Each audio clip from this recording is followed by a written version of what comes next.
Good evening and welcome to the April 14th, 2026 Yorktown Town Work Session. If we could all rise for the Pledge of Allegiance. I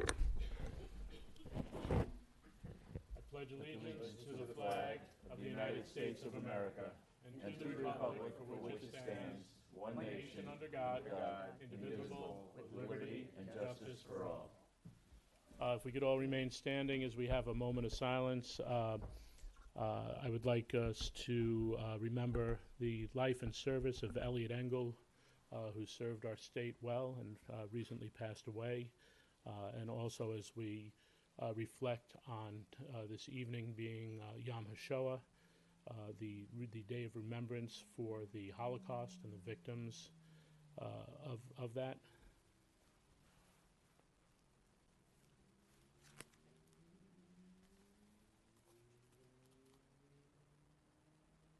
Thank you.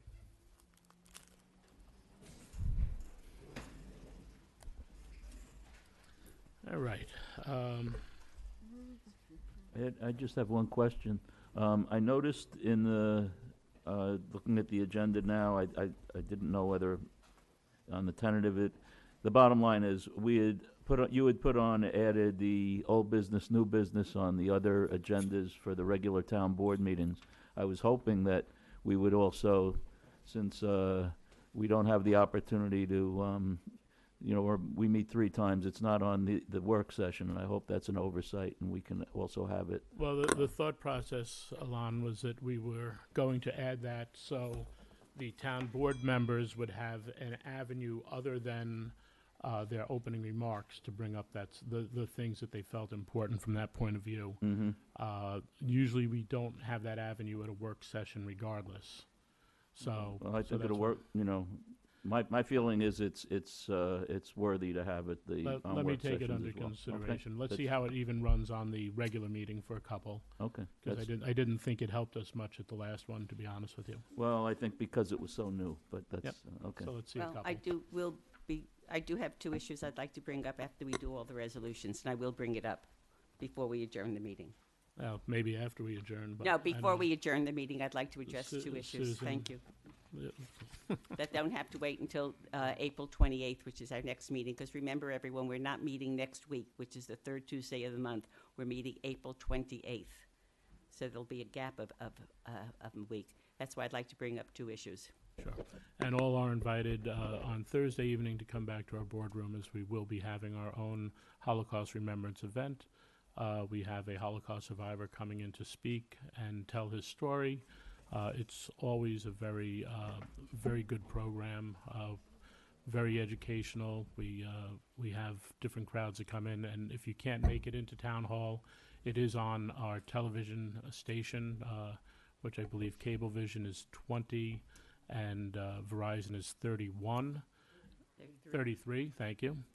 And you can sit there and watch it from home, and you could even go back on our website and watch all of the previous ones that we've had.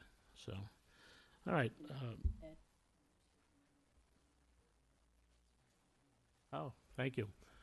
Just a reminder also, thank you, Diana, the meeting on April 28th will be at the John C. Hart Memorial Library.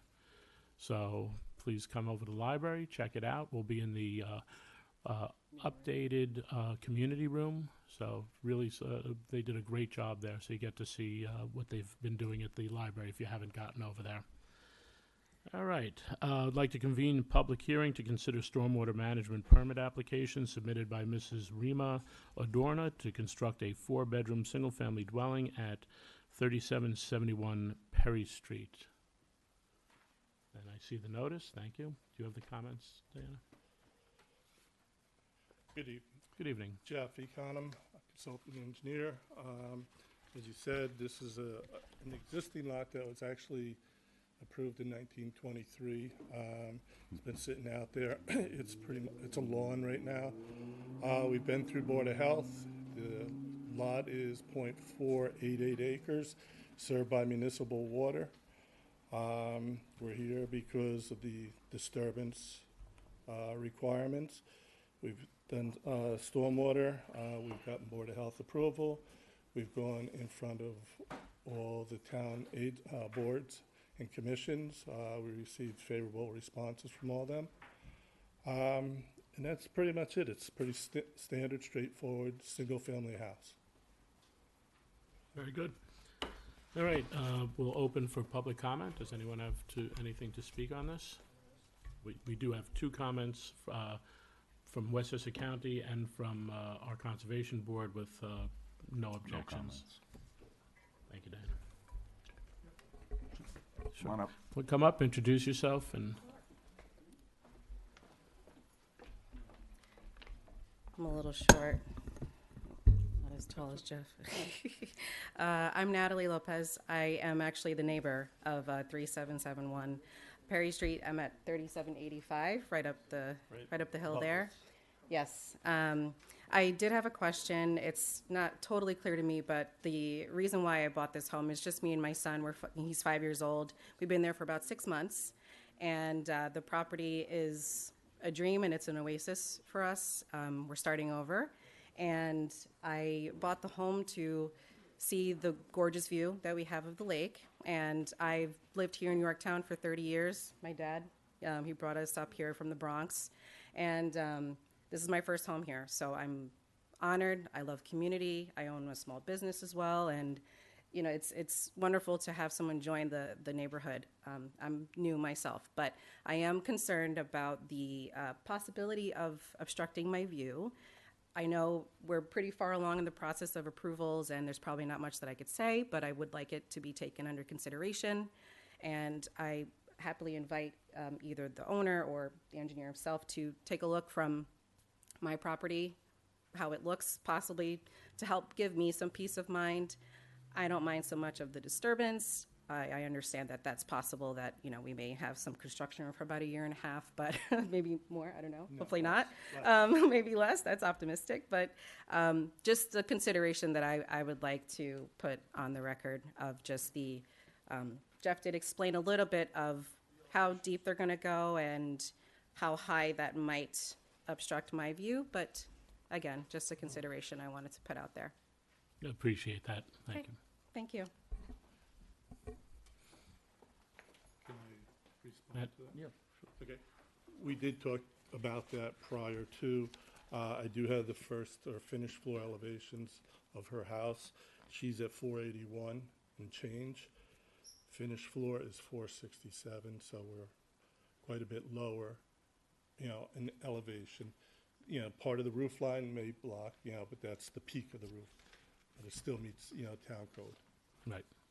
Yeah, and you know, I'll go as far to say, Natalie, I understand the, you know, the wanting the pristine view, and unfortunately is, you know, when we buy property, we can't dictate to the new people, hey, I don't really like you blocking my view shed, but I'm glad to see that that we have it. It's almost a 20-foot difference, or is it a little more than 20? 67, 12, was it 12, 14 feet? 14 feet difference, yeah. So that's great, and if I don't know if there's any shifting that could happen, but you guys, I can ask him to look at, you know, maybe lowering the roof line a little bit. I will. oh, you got to step up to the, Jeff, you got to step up to the mic. We're getting yelled at. from the Sorry, back. sorry, Tom. I will talk to the owner developer All right. and ask them if they could possibly, you know, play with the roof line a little bit to lower it as much as we can. Yeah, and I'm sure, you know, Natalie understands, you know, there are limitations because you have to have the space you have to have for that, but I thank you. Was there anyone else to speak on this?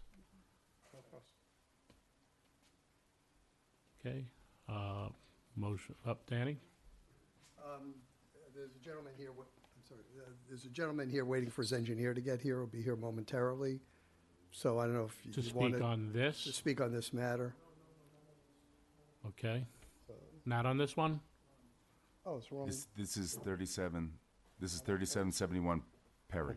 Okay, then never mind. Thanks. Thank you, Emily Lutella. That's much different. Never mind. So motion to close public hearing. So moved. Second. All right, and so motion to give the stormwater management permit application? I'll close the hearing first. We just, Oh, did- We voted, Yeah. okay. we voted to close public comment, but, Motion to close the hearing. right. Motion. Second. All in favor? Aye. Aye.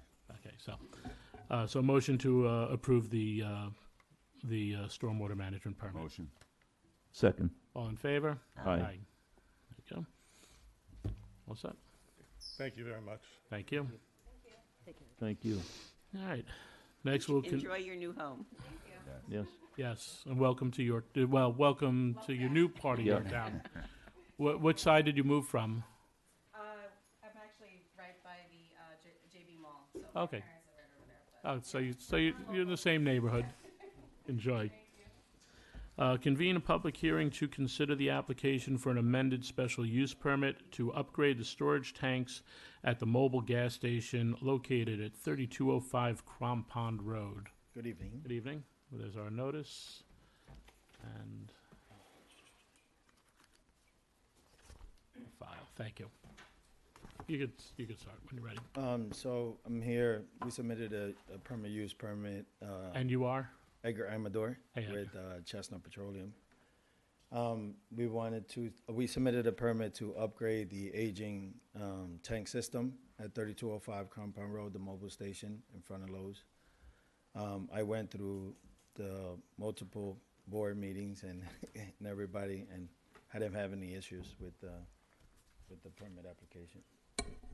All right, and I see the Conservation Board is the only one who sent a comment, which is they have no objection, but they said to make sure that our stormwater and our runoff Yeah, is in which we place. agreed that we were gonna make sure that we take care, and then we were gonna redo the whole drainage in that area. I think she had a comment of when it snows and it rains, the water kind of turns that way, so we were gonna address it at that point. Great, great. Well, Dan disappeared, so that's a good sign. I'm assuming you have to submit plans to the health department too, even on these, right, for bulk Not- storage? Not plans, but we have to submit a permit. Right. Usually the plans are with the towns, and then we submit a permit once you guys, we get the approval, we have to submit a permit to them, Right. along with your permit. So But they it's a could- bulk storage, there'll be Yeah. regulated tanks. Yeah, so so it's kind of tricky. They come and see the installation, Right. but then we have to also deal with the state, Okay. yeah, All right. for the remediation part of it. Okay, fantastic. Anyone to speak on this? It's a pretty cut and dry thing, so. Motion to close public hearing? Motion. Second. All in favor? Aye. All right, and motion to amend the special use permit for the upgrade of the storage tanks? Motion. Second. All in favor? Aye. Good luck. Thank you Yeah. very Yep, much. good luck. Have a good night. All right, now we have some discussions to go through. Mohegan Colony Association for their wetland permit. Is Mr. Belfour coming forward? So I guess we know which hat you have on today. Or shirt. Yes. Ken Belfer from 1770 Amazon Road, Mohegan Lake, and member of the Board of Trustees of the Mohegan Colony Association. And this is a very complex issue. Lakes are wet, and therefore No way. anything you do in them requires a wetland permit. But they're not land, they're wet lakes. After discussion with the town engineer last summer, he suggested we file with DEC, since DEC has their own wetlands permits, and it used to be limited to specific designated wetlands, and they changed the regulations a year ago. So that all lakes over approximately 10 or 12 acres in the state are now considered DEC wetlands. They haven't quite figured out how to administer that new rule yet. The latest I heard is they consider depths up to 7 feet deep to be the wetlands area because that's where plants tend to grow. And then beyond that, they don't consider the lake wetlands. In any case, we applied last August for a DEC wetlands permit, and we got the DEC wetlands permit in a very timely fashion. We got it in March of 2026, only how many months later? So now we're embarking on applying for the town wetlands permit so we can proceed with construction of the dock. The dock, we don't have any fancy engineering or architectural drawings. But the dock's a 220 square foot dock. It extends 30 feet out in the lake. It's sort of smack within the middle of the Mohegan Colony Association beach, sandwiched between a ball field and children's playground, and right behind it is a barbecue and picnic area. So that's where we're proposing to put the dock. We didn't want it right next to the swimming area because we didn't want people casting out and hooking somebody possibly, or leaving hooks in the beach area. And the area we originally wanted to put it in it's very shallow. It's like 2 feet deep when you go 30 feet out into the lake. So we were going to have an extremely long dock to serve the purpose. So we settled on a location, what I'm asking is that the town board hopefully decide tonight to refer this out to get the process rolling, and if possible to set in advance a date for a public hearing so that we can do our planning for our mailings and anything else we need to do for the public hearing. All right. I personally don't have a problem with that. No issues, no, I agree. So, Let's get it motion. Motion to put this out for Referral? referral, thank you. Second. All in favor? Aye. Aye. Aye. Okay, and I'm sorry, Ken, what did you want for your other motion to, set the public hearing? A date. We have 9 things to set, so we're gonna have to really look. We'll take a hard look at it, Ken, and get it, can you see anything for tonight or not by the end of the night, or you don't think so? I'll look. Hmm? I'll look. We'll try to I get think something it for the end of the night. It'll be probably sometime in May. Probably in May. Great, thank you. Thank you, Thanks, Ken. Ken. Thank you, Dan. Dan. Ken. Ken, sorry. Ken has a little more hair than Dan. Yes, that's true. All right. Oh, and happy birthday, Lanny. Thank you. Oh, yes, Thank that's you. right. I'm Happy sorry. birthday. Happy birthday, Lon. Thank you so much.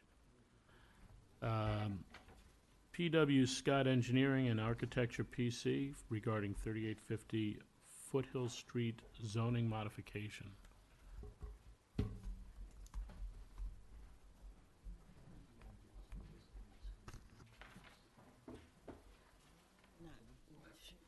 you have to let us know ahead of time. You have to. I don't Ken, I'll use my age, my advancing age as apologizing for You need to have. mixing up your name. Do it, but you can get off. You don't want to admit to dementia? Come on. So, we'll see.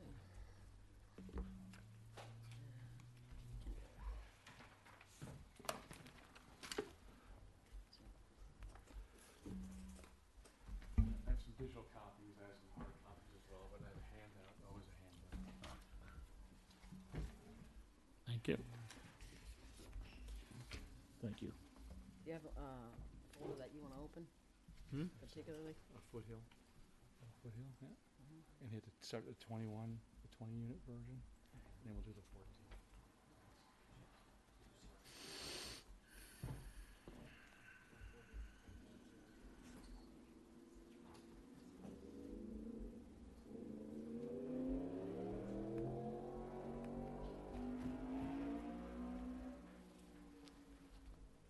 Good evening. My name is Peter Scott. I'm an architect and engineer representing the Foothill Street project. We were here a while ago, and we were discussing a zone change from R1 to R3. And we might get a digital version of it, but I do have hard copies here as well.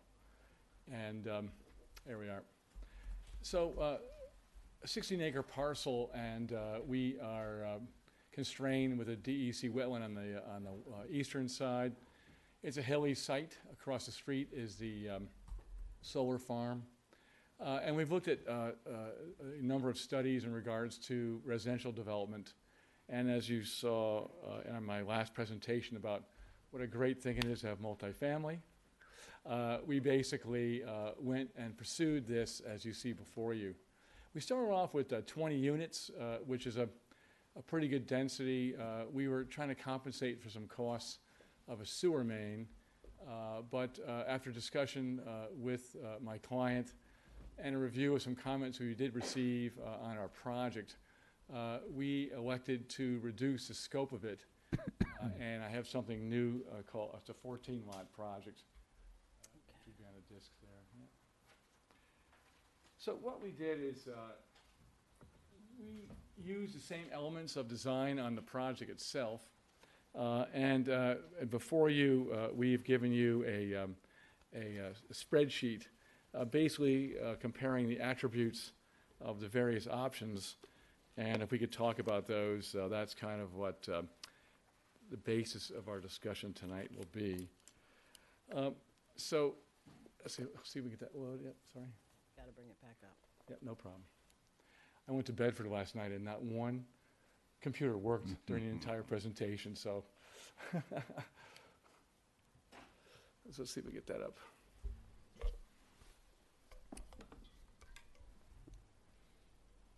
Okay. There we go. I think it's coming up. Great. So what you see before you now is a 14-unit proposal. And with that, we are looking into a subsurface sewage disposal system at the driveway entrance, which is all those parallel lines to the left of the entranceway. The other item we looked at with this proposal is we lifted it away from the street a little bit more because now we have less units. And we found an area which is more apropos for less grading, lower walls. And again, we have a 6-unit building with the rear-facing foothill. We have 2 separate 4-unit buildings which are facing the hillside. We're still cutting into the hill, but you can see the extent of grading is minimal. We're basically following grade, both with our roadway and even in the area of the proposed units. We're pretty much equivalent to our existing grade. A slight cut above it, as you can see, but we're cutting at 3-to-1 slope. And the entire project still maintains a lot of the integrity we had before. We still have our infiltration basins, detention basins, secondary emergency access leading up the hillside to the end of our proposed roadway. We kept the road length the same as we were before, 600 feet. It's exactly the same length of what you'd have with a single-family residential development with a cul-de-sac. So everything is exactly the same in terms of we're developing and the length of the roadways, amount of impervious, but we moved the project up the hill. Now, in doing so, we did a quick little mathematical analysis of the various options. I gave it to on paper form. We have a first column is R140, which is the zoning, 7 lots. The multifamily option, the 22 family units we showed, we talked about it last time. And the one before you is the 14 units, 2-bedroom units each. And so if you just skim down, comparing the various elements for all 3 of these options, the first is the common driveway length. We're pretty much the same as we were before with all the other options. In terms of impervious, we're now below the impervious building and structures that we had with a single-family project. That's with the 14 units. We're far below the road surface for the project itself. We're about a 25% reduction in the road construction versus a single-family versus multifamily. And as you sort of tick down through the file, you can see we've substantially reduced our impacts, our disturbances, our impervious, because that's what happens when you do multifamily. We don't need all the separate driveways. We don't need all the separation between units. And we still have an extensive amount of open space around the project. By going from a 20-unit project to a 14-unit project, we gained about another 3/4 of an acre of open space. So we've densified everything on the project. If we had a little less slope, we could have even made the driveway shorter, but the driveway we established is a 4% grade as required by code for the first, I think it's 200 feet. And then we transitioned to an 8% grade to get up to the units.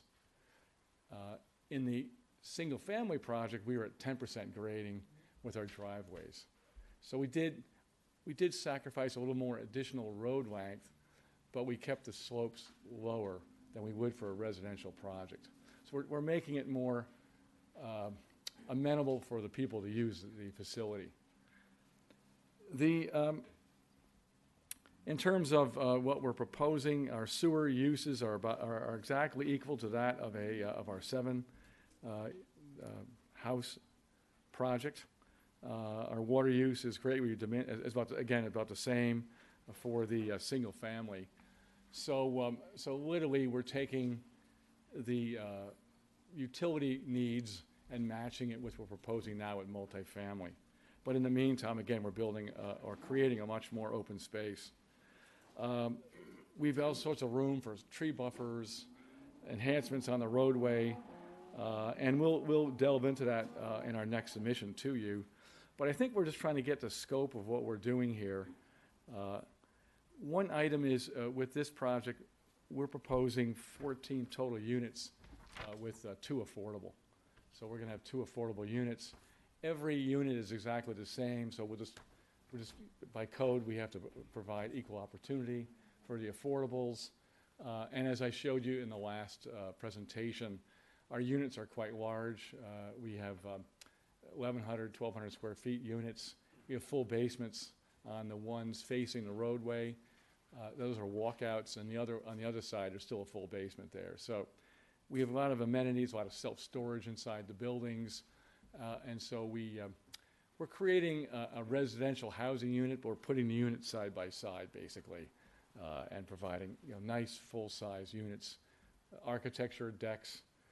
And again, as I described to you earlier, we've built a similar project like this over in New Fairfield. We can show you up close and personal what it looks like by looking at these exact units we built elsewhere. And it's also a hilly site. We developed these units to be utilized on hilly sites, which we have here. Is that the wetland delineation? Or- Yes, that's a buffer, actually. That big dark line is a 100-foot offset. Okay. Inside of that are these little triangles up close, Okay. and those are the That's wetlands. the wetland. Unfortunately for us, the wetland is established to the far right side, but there's the water was blocked for some reason within the wetland itself, and it started a tributary running down the hillside toward our project. That's literally just a stream about 3 feet wide, and it disappears into the grade as it moves down the hill. But accordingly, the DEC reviewed this and approved it, and they counted this little stream offset to be within the wetland. Okay. We have a slight buffer encroachment on that, but in speaking with the DEC, they're willing to take some improvements to the wetland in lieu of interfering with a tiny little streamlet coming off the major wetland itself. And this is, I noticed, they're all on septic, these units?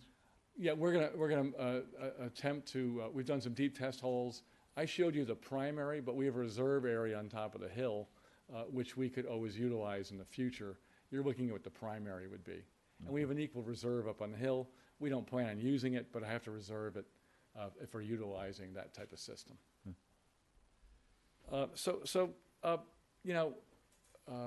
We can go into other items, but are there any questions I can answer on the board? Rental or sales units? These are rental.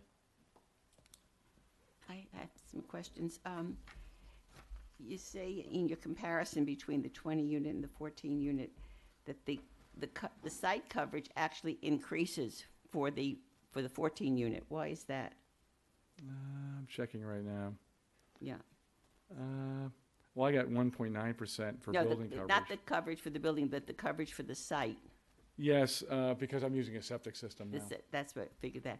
When you calculate your FAR, have you subtracted out the wetlands and steep slopes as per code? I think we did, but I'll check that. Yeah, okay. All right. And the other question is, for the buildings A and B in the rear, are those going to involve slopes greater than 15%? We're at 15%. Well, it was 14 to 15% right now. That's what we proposed, but we're putting retaining walls behind that, so we're elevating it to eliminate any issues in that manner. But are you going to be excavating beyond 15%, on slopes beyond 15%? I think that was one of the issues I had with your earlier plan. Yeah, we did locate, so we went to a flatter area. It's around 14 to 15%. Before, if you look at the previous plan, it was much steeper where we were before. I pushed everything to a flatter area. All right. And your building C, did you say that the rear of the building will be facing Foothill? That's correct. Will that be visible from Foothill, given the grade? Yeah, it'll be visible, but it'll be architecturally, we showed you architecturals on it. It just would have decks on it versus the front, which is more no decks. The back has decks coming out. It would be visible. We're planting trees. We have tree buffers. We're distance-wise, the back of those units are probably around, about over 150 feet away from the road. We're up high on the hill. Right. And is there any concern with the Department of Health about the septic system for 14 units? No, we do it all the time. Yeah. Okay. All the time in Westchester, because I know you've done Yeah, work in Westchester, Connecticut. Putnam, yes. Okay. So these are rentals? Do you have an HOA? Yes, It's going to take care of the property and stuff? yes, correct. Yeah. And Well, the HOA in a rental, the HOA really is the owner, Owner, yeah. but he is running it for the tenants. And my question with the rentals, if with the two affordable, do you have a system in place on how to screen, the inspection status, all of the requirements that are there? Good, yes. So I sat with the housing board. I'm Anthony Genovese, one of the owners, myself and Tommy, and I sat with the housing board. We have never done this before. So we're open to how screening should go or not, but we have never done this to, I don't want to say yes to somebody and not to the others. I don't know how it works. You may want to stick around then for the next, Stick around for the next part, yes. We're open for discussion on whatever works, what you guys are used to though. Well, Right. the Community Housing Board is currently interviewing outside vendors to help with the screening and the selection for rental units. So that's a work in process. If this development gets approved, I'm not making it a commit, okay, you're talking 2 years down the road, possibly. And I would think that the Housing Board would have that in place in conjunction with the town board, because they're working on that now for rental housing. So that wouldn't be an issue at this point. We would be able to have. When it comes to this, we've already had a couple meetings with the county. I worry a little bit about it being solved quickly, just from the vendors. No, the mechanism to make sure the screening, inspections, and everything that need to happen. But we could discuss that. That's a separate issue from including a provision for two affordable units. Correct. And I without making any commitments on this project, I applaud you for adding an affordable component, even though our current law doesn't require it. Right. Which is what we're going to be discussing in the next issue on the agenda. Oh, very good. We've done these before. My office has done many of these, and we set a hierarchy of, if you live in the town, there's a priority, and if you're a firefighter or a emergency. We're not allowed to responder. in New York. Not here? Nope. I did in Southeast just recently, yeah, okay. It's supposed to be open for a large-scale application process, Okay. so. All right, I think we should refer this out and get this, since this plan is different from the previous one, I think it should be referred out now and get the comments from all of the boards. Sure. We want to do that, yes. Sorry, you have to go through it Lonnie, again, but Lonnie, is it- did you have anything to say before Susan closes and pushes everything out? Nothing Patrick? further, thank you. No, the big thing was the HOA, and you guys answered that, and Yeah. Yeah, what we're gonna do is Like the we have a affordable housing. landscaping plans, we Okay. prepare that, we got stormwater management, yeah, all that good stuff. So, not to bore anyone, but the concept pretty much remains the same, less units, more open space, and we're utilizing a property in a much better way than single family. Which one are you referring to? Where is the solar have a farm couple in things to conjunction? Right across the street. So where it says multifamily 14? Yes. Right, okay. Yeah, it's about, how many units? 1,800 solar panels, something like that, yeah. So, you can't miss it. so what zone are you looking to go to? R3. R3. I think at a previous, one of your earliest presentations, one of the comments was that, given the solar farm across the street, it was no longer financially viable to do single-family homes. Yeah, it's There. difficult to look at a big solar Yeah, field like that. and that was one of the rationales for your asking for multifamily, Correct. because the impact of the visual impact of the solar farm in a residential neighborhood. Correct. Any other questions? I don't think so. Okay, so we'll get a package together for circulation. I appreciate your time tonight. Thank you very much. Thank you. You're gonna refer the 14 out? We're going to wait till we get a package in hand to refer out. Okay.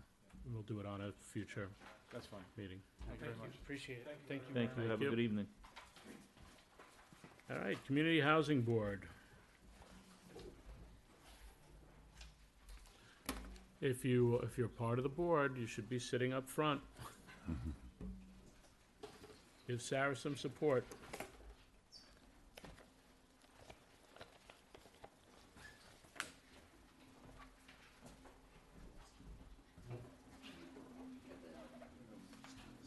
Thank you. Just for you. Thank you. Thank you. Do you want to leave something for Sergio, or, well, I guess somebody will be giving him all of this stuff. So he has it, thank you. Cindy is here, she's not here. She walked out.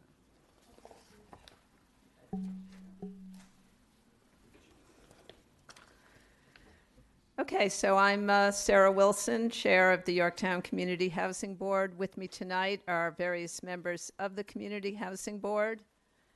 Michael Hickens, Judy Ellison, Tom Pfister. Yeah, there they are. Ken Belfer and Maura Gregory. So we're here tonight to discuss the proposed reinstatement of Section 102 of the Yorktown Town Code, which is an affordable housing set-aside provision. So most of the slides here basically are just a recap of what's in the proposed law. I did share the slide deck with the town board previously on March 5th, so I don't want to necessarily go through it in great detail. We have shared the draft of the law with the town attorney as well, Adam Rodriguez. We also provided a red line version, which simply compares what Yorktown used to have on the books versus what we're proposing, and it's some relatively minor changes. So again, I don't want to go through this in detail, but the start of the law just has a findings and policy section saying that we have a shortage of affordable housing due to the high cost of housing. It impacts the diversity of the town, and the town's comprehensive plan does support the creation of affordable housing within the town. Next. Just at a very high level, this would apply to all zones allowing residential uses. It only applies to developments of 10 units or greater, and it has no impact on anything that already exists. So this would only be a go forward. And it's really meant to ensure that for new residential development, a reasonable supply of affordable housing is being developed. And then the rest of the law just provides all the standards what the requirements are, and most of it, or maybe all of it, pretty much replicates what's already in our town code section 339 with respect to how we set the prices, what happens upon resale, things like that. So I think that this will be kind of the last slide on the law provisions itself, but as I mentioned, it only applies to 10 units or more. So up to 9 units, nothing would be required. 10 to 19 would be 1, and every increment of 10 would generate 1 more affordable housing unit. Okay. We can, basically, the next couple of slides, again, replicate much of what's already in the town code in 339 about square footage, occupancy standards, design of the units. Next slide. How we market them, how we establish the pricing. We can, dive into any of these if you have specific questions once we're done with the presentation. How long these remain affordable, etc. Next one. This just talks about how we would set the purchase price. Next slide. And then what we do with respect to rental units, how we select the lease term, etc. Next slide. How we confirm continued eligibility and what documentation we collect to make sure that somebody is continuing to qualify. Next slide. And of course, nothing, precludes the manager from doing what they would normally do as a landlord for a rental unit in terms of background checks, security deposits, etc. Next slide. Again, just provisions, reasonable provisions around rental units. And again, we'll post all of this, I'm sure, on the Community Housing Board website webpage. Next slide. So just wanted to talk quickly about, would we be an outlier if we put this set aside in place? And so we just collected what some of our neighboring communities do or have in place. And you can see that most of our neighboring communities do have a set-aside provision already, typically set at 10%. Elsewhere in Westchester, it may vary. Some go as high as 20%, but 10% is sort of a normal. I think you want to qualify what you said. Yorktown is the outlier.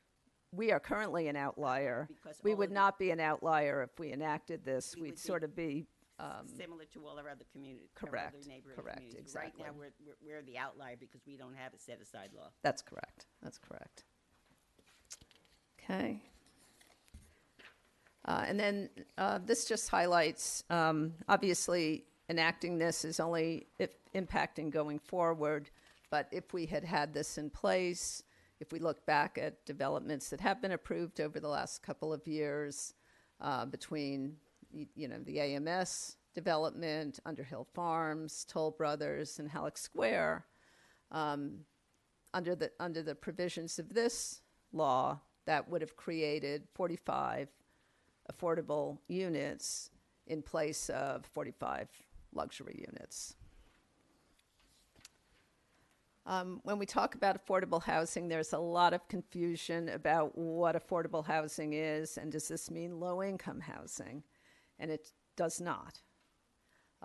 There's other definitions and other types of housing for low income.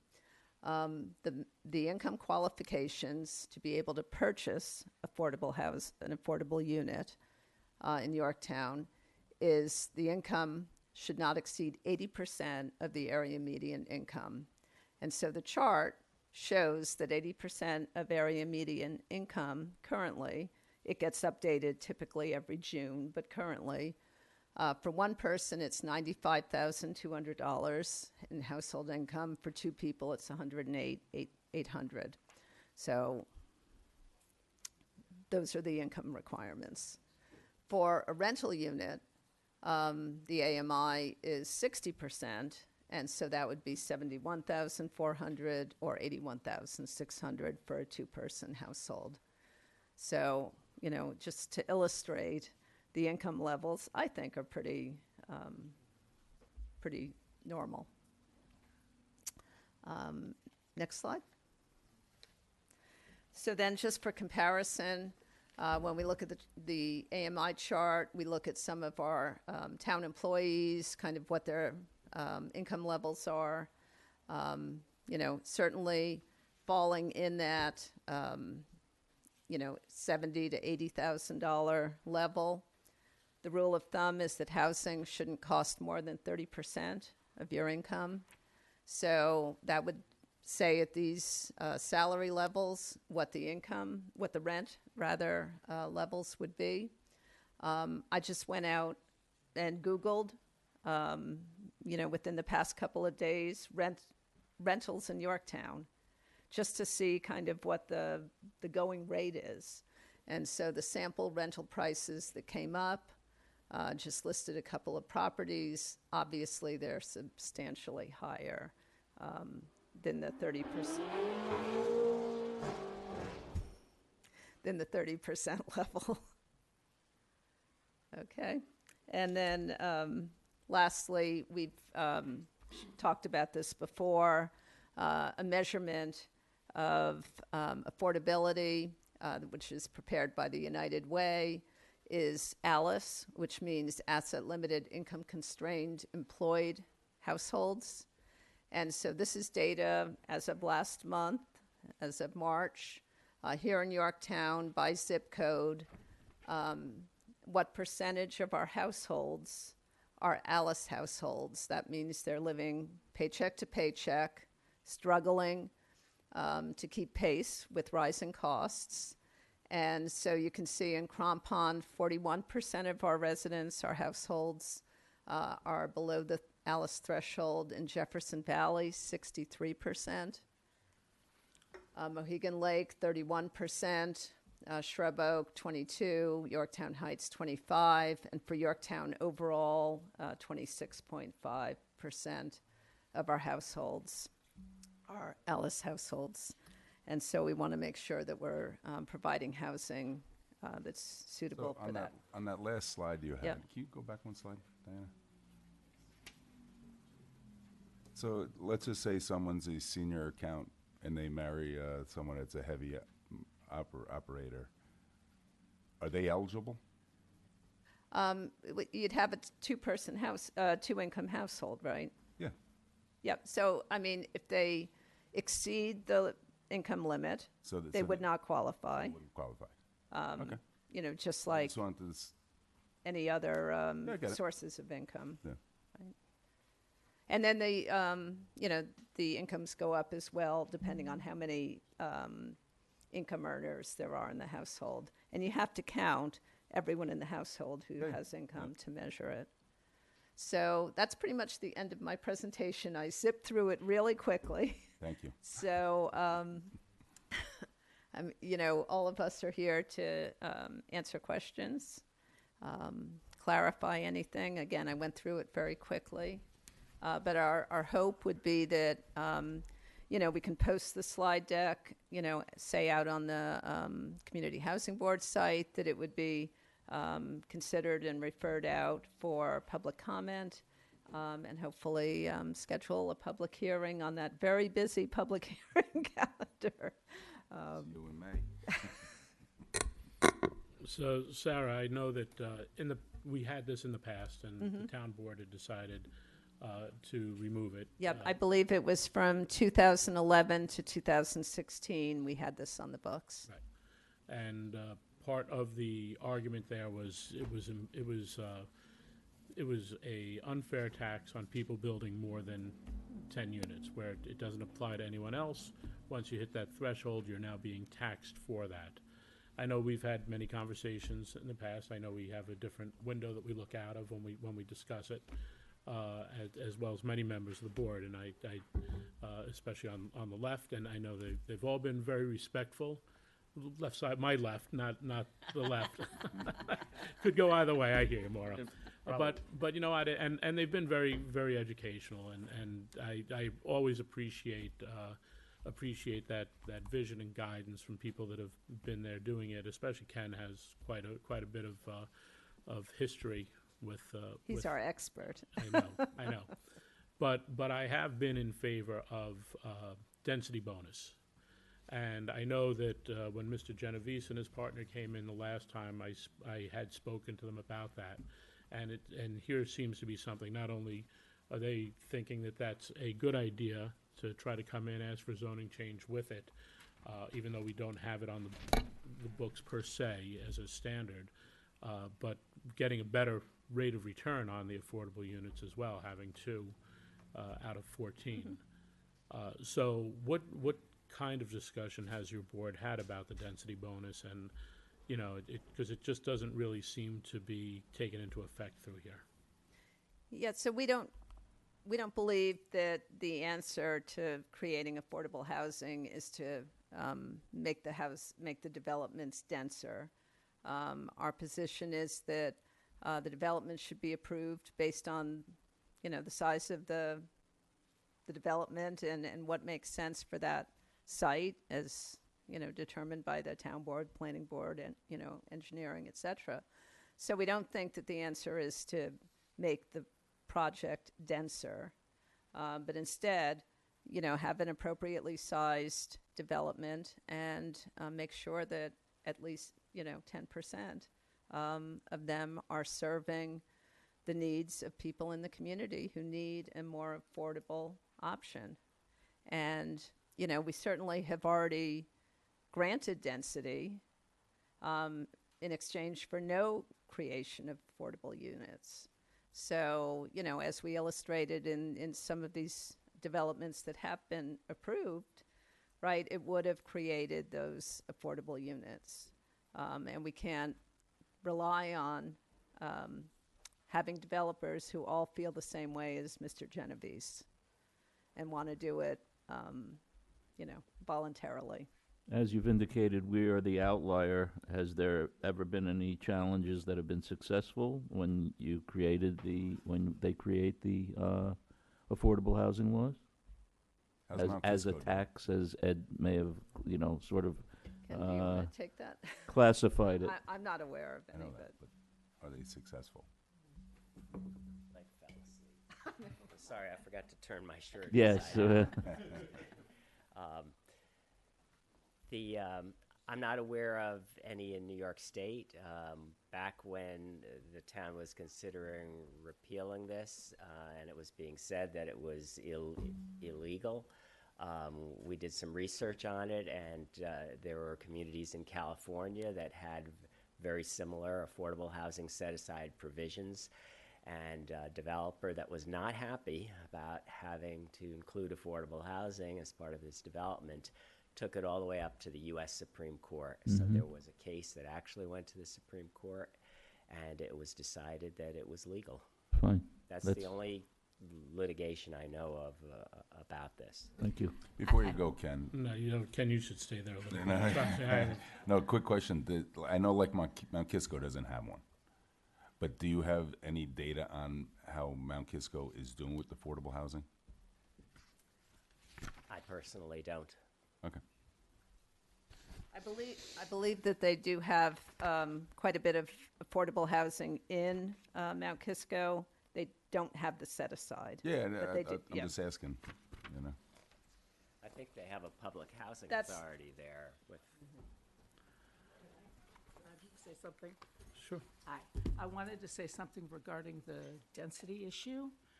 We already have a law that creates a tremendous density bonus for developers, and it's called the overlay zone.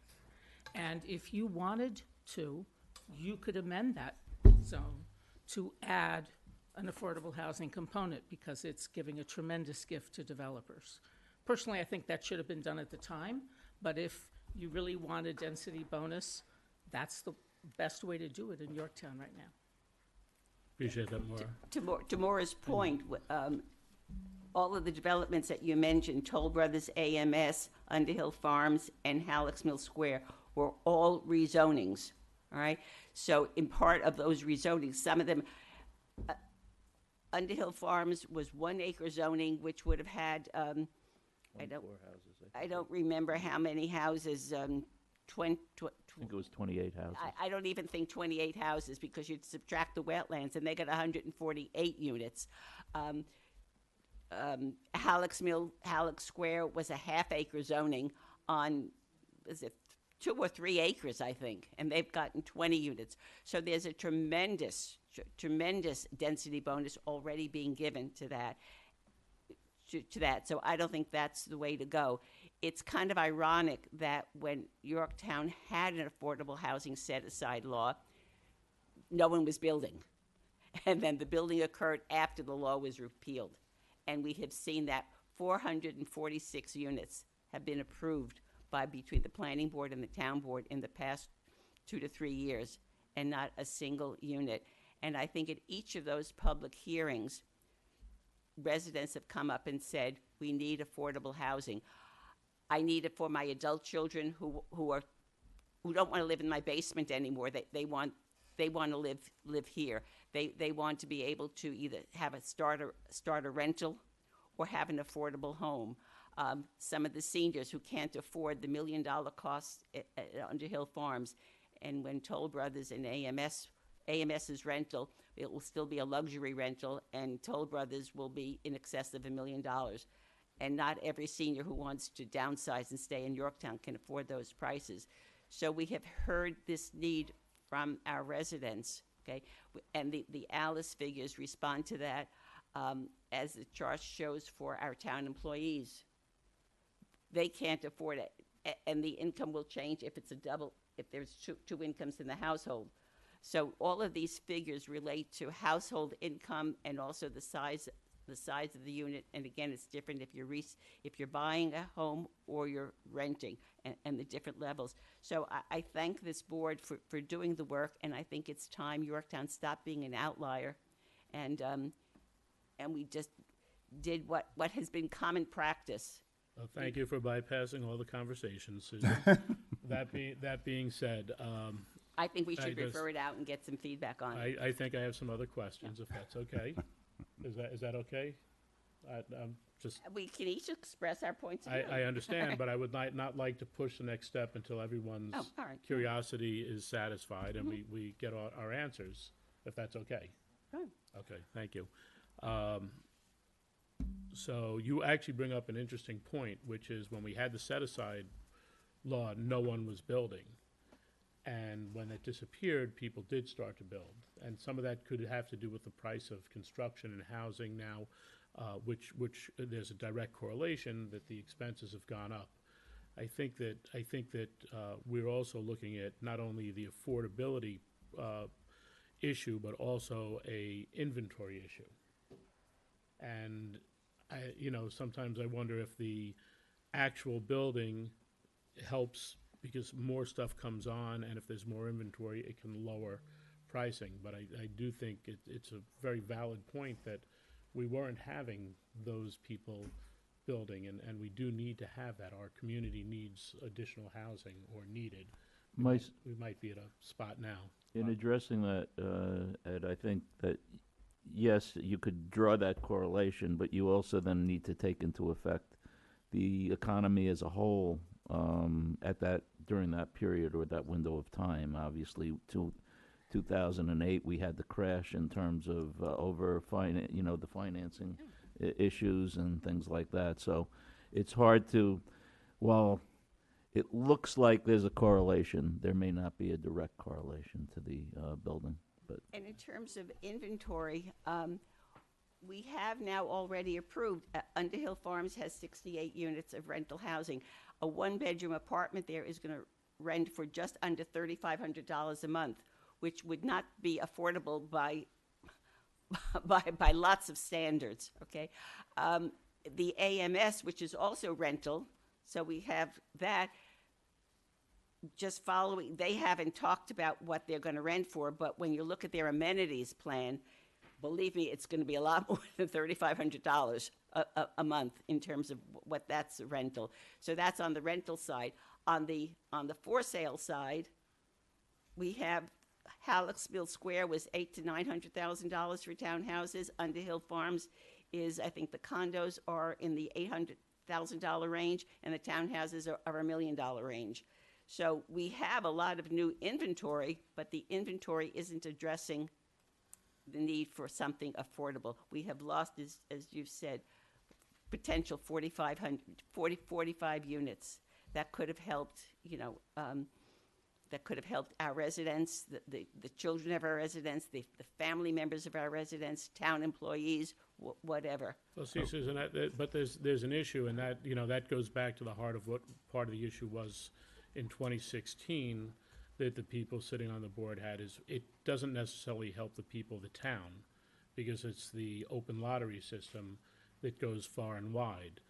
I have also stated that if we were able to go back to the days where you could say, hey, this is going to go to a teacher, a fireman, a cop in Yorktown, that I don't think that's discriminatory to say it's people helping the community, but there are differences of opinion in that, of course, and we end up with a prohibition of doing that. So it's not necessarily helping the people in Yorktown, which can be a problem. I think the ADUs help Yeah, a I was little more just than about to that. say that. But the experience has within been the different. recently, we have adjusted the ADU requirements and adjusted that, and that directly affects our residents.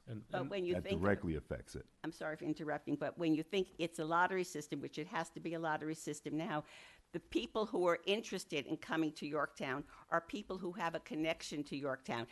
If they live in Connecticut, if they live in upstate New York, if they live in Yonkers, and they have their family there, their friends, their church, their synagogue, they're used to the public transportation that's available down county, and that's where their job is, they're not going to want to come to Yorktown. Also, we have... That's your opinion. A lot of people move to Yorktown. I was going to say, talk to Sandrine about the Section 8. We're not talking about Section 8. Section 8 is a totally different world. But we have, the Housing Board has experience with 2 resales of affordable housing units, okay? The second one went to somebody who, correct me, either lives and or works in Yorktown. That's correct. And the first one also, I think, had some connection to the Yorktown area. That's correct. Those were both selected out of a lottery system. So 2 units that were done. Judy Reardon is here, who used to be on the planning board, and we have to thank her and the planning board for those units. There were roughly 11 or 13 units still in the affordable housing program. And when they have come up for resale, we have kept them as affordable units. And 2 of those were sold to people who had Yorktown connections. Well, So that's good to hear. even though the law doesn't say that, from a practical point of view, from a logical point of view, we're going to get people who are from this area. I would agree with that. So, Sarah, in the bigger picture, who do you think sets the requirements, goes over them, where would you see that falling? On the county, on It's the current- board, who? It's I- currently the responsibility of the Of- Yorktown Community Housing Board. Yeah. And unfortunately, there hasn't been a lot for us to do because there hasn't been a lot of inventory for us to deal with. We've had 2 home sales, as Susan mentioned. Now, with hopefully some additional affordable housing units coming online, one of them being York Farm Estates on Baldwin Road, which again harkens back to being created many, many years ago. There's an administrative responsibility for that. Rentals tend to be more work, right? Just because, somebody comes into a house and they're in that house. Rental units turn over periodically. So we are looking at getting some assistance if we need it.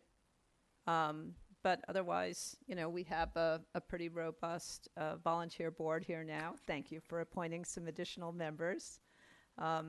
So that's part of our mandate to administer the affordable housing units here in Yorktown. I'd like to correct something I said, that when we had the affordable housing law, and I said no units were built under it, that was a misstatement. Actually, 2 rental units were approved in 2016, a few months before the law was actually repealed. And the Community Housing Board is currently in the process of reviewing that and making sure that those 2 units, rental units, are going to meet our affordable housing guidelines, which is a separate section from the existing town law. So we had that law did generate 2 units. Ken, you actually owed me some numbers. Do we have them, or we were talking about resale Yes, values and And I looked very roughly, so I didn't want to present it without giving you very, very specific. The numbers I was running based on a discussion you and I had were about the affordable home ownership, not about rental. And the first thing I looked at was there were concerns raised at the last resale because the deed restrictions severely limited the amount of price appreciation with the goal of keeping the unit affordable. And Yorktown's affordable housing program started in the late 1980s, I believe with 1988 resolutions. And it was in the early years of local municipalities in Westchester adopting their own affordable housing guidelines. And so the thinking has evolved significantly since then. There were some regulations that were based on indexes that ceased to exist, as an example, because we were struggling with that in my first couple of years on the housing board.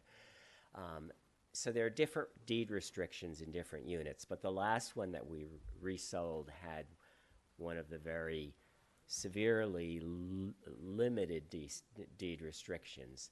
So I ran it using, and we changed what was in 339 of the town zoning code 2 years ago, was it?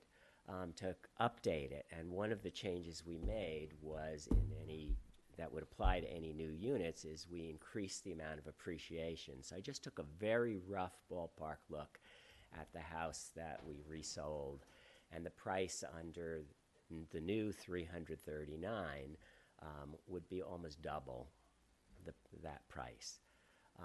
And the price, if we were establishing a home right now under the guidelines, because many of the initial, I think the range of the initial affordable condos and homes were from like 89,000 up to 129,000 back in the late 1980s, early 1990s when all of these initially sold.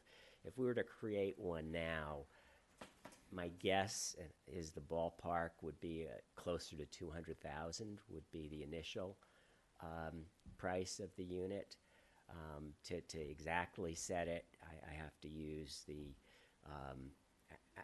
average mortgage rates. I have to come up with taxes that would be assessed on the house and insurance costs and factor a number of things into the formula, and then make sure it's affordable under the provisions in Section 339.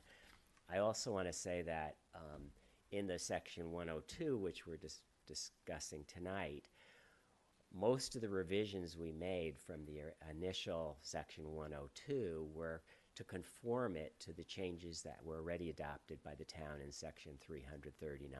So there would be increased appreciation that a homeowner buying an affordable unit would get over time, but it still would be limited to ensure that it could be resold as affordable in the future.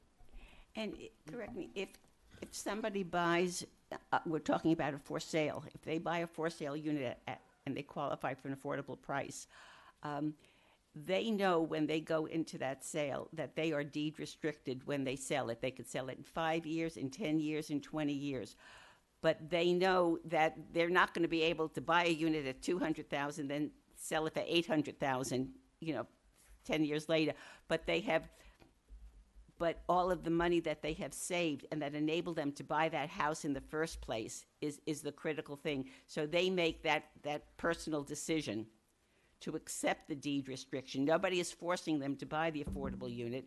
That's a decision that they make, and it's a trade-off between what I can afford now and what I am foregoing sometime in the future. Susan, when the family that came in about this last time, though, as they put it, and especially back then when I don't think there was as much emphasis on that knowledge and working things out. And even hearing the numbers Ken's talking about today,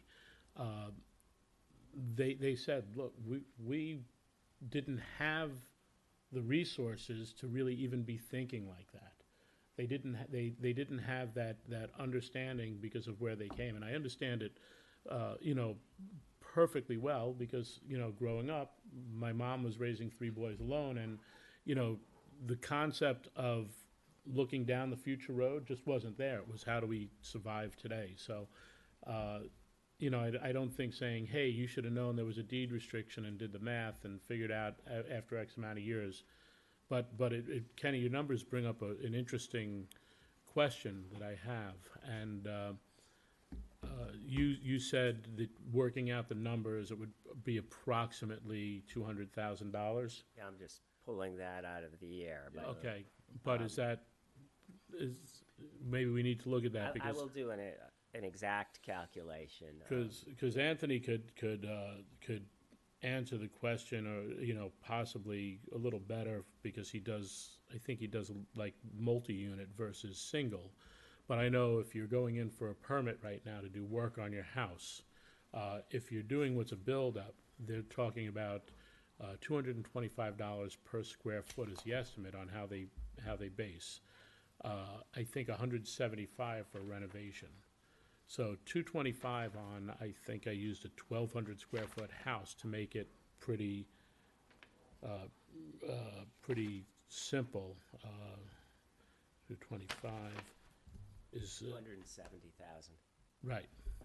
Which, if I have to sell a house that I'm building for 270 for 250, how much sense does it make? And that's sort of where we go back to the tax question that had come up that last time. So, what is built into the law now that says, hey, we need to address the fact that they shouldn't be paying for it and subsidizing it? Where is that? What is the build-in for that to make sure that we're staying ahead? Because it seems like there's definitely an issue on the buildability. We don't want it to be built with crap, but if they need to say, hey, we're gonna depress as much as we can, that's not great either for the house, for the people, for the neighborhoods, for the town. It starts with size, because nobody's gonna build a 4,000 square foot unit. Right. As the affordable unit that can only sell for the ballpark of 200,000. Then it includes amenities in the unit. Stainless steel, fridges and things like that are not probably going to be provided. They're going to be more standard things, and if people want to upgrade themselves and they're able to in the future, they can. But I understand what you're saying, and I think if this hadn't become a fairly standard practice in Westchester, I'd say, and Yorktown, we're going to be putting developers at a serious disadvantage by requiring them, when they're maybe making a lot of money on luxury units, to actually take a slight loss on the others, and in balance, they're still going to make money on their development, but it will be a little less than they could have made if they done all the units as luxury units and been able to sell them at those very high prices of $800,000 and over $1 million that were discussed earlier. So I understand that, and that is what the set-aside requirement does. It puts a requirement on a developer, and it's 10%, assuming that 10% is the number that you go with, and there are all sorts of varying numbers that are used or could be used, but that limits the amount of impact on the developer. To just pursue your point, Ken, which addresses something that Ed said about the developer losing some money because he's going to sell some units for less. He has two options. One, whatever he's losing on the affordable unit, he can add on to his market rate units. That's number one. But that begs the question about what is the concern of this town board? Are we concerned about maximizing the profit for a developer, or are we concerned about providing affordable housing for our community? Let me answer the question. And we're for not saying Susan. he's going to Susan, lose money. Let me answer the question for you. I'm not thinking about the affordable income, and I'm not thinking about the developer. I'm thinking about the people that are in the middle that just price out of it, that are going to now have to pay the additional costs of the unit, and that's just the building cost without the permitting cost. I look at what happens in some of these plans and developments where it's hundreds upon hundreds of thousands of dollars. Now that's going to get broken up among whatever few are left. So it's, look at what they had to do at the Halleck Square, 24 houses, but the amount of work, the amount of infrastructure, I think it took 3 years just to get a shovel in the ground. That money is going to be dispersed on the people who are just outside of that. So now I don't qualify for affordable, but I can't buy a house because now everything else just got pushed up that much more. I would disagree to some extent with that, and I don't disagree that this is impacting the pocketbook of the developer that's developing a project, but there is not necessarily a direct correlation between any increased costs and the cost of the other housing other than the affordable units. And the reason for that is that developer generally wants to, if they're selling units, wants to sell it at the highest possible price. And that could be way over the cost of the construction. So they are not and they can't go above what the market will bear. Obviously, that's what they're limited to. Well, that's a scary thing. But right now, bears. with the demand for housing and with the demand for luxury housing, that's really pushing prices. That's why there's so much development going on right now, because developers can make a profit building rental apartment buildings. Well, we're in a building serious condos. shortage. In the Yes. United States, we're short 4 to 5 million homes. That's before any border problem, you call it whatever you want to call it, but pick a number. We were short 4 to 5 million homes even before the border. So yes, I'm agreeing with you. There is a major housing problem, and I think what Ed has always said is that you get the stock up, and it's supply and demand. If we have more stock in Yorktown, houses in Yorktown, you go back 6 months ago, they were on for Friday. They were sold by Sunday, and 25% over ask. And I completely agree with you that the housing market is driven, is also driven by cost of materials, et Of cetera. course. But 2x4s used to be it's- $1.99. Now they're $6. it's driven by supply and demand, and yes, there's a major problem in an imbalance between supply and demand I think we all agree on that. in the region. I just want to add a couple things. First of all, I think that most of the housing that's being built in Yorktown now is luxury housing. It's very expensive housing. And the other thing is, Ken and I have been on the board about 30 years now. It's unbelievable. And when I first joined the board, the planning board was still using SECRA to create units or add funding to the trust fund. And when a developer opted to create units under that planning board scheme, I remember developers coming in to us to discuss the units that would be affordable so that we could try to make it sell for cost for them. And we would work together on that. And there's no reason why we couldn't do that again. So, as was suggested, they'd be smaller units. Maybe they wouldn't all have garages, the affordable units. Maybe they would have less expensive appliances. There are things that can be done to try to make it cost for the developer.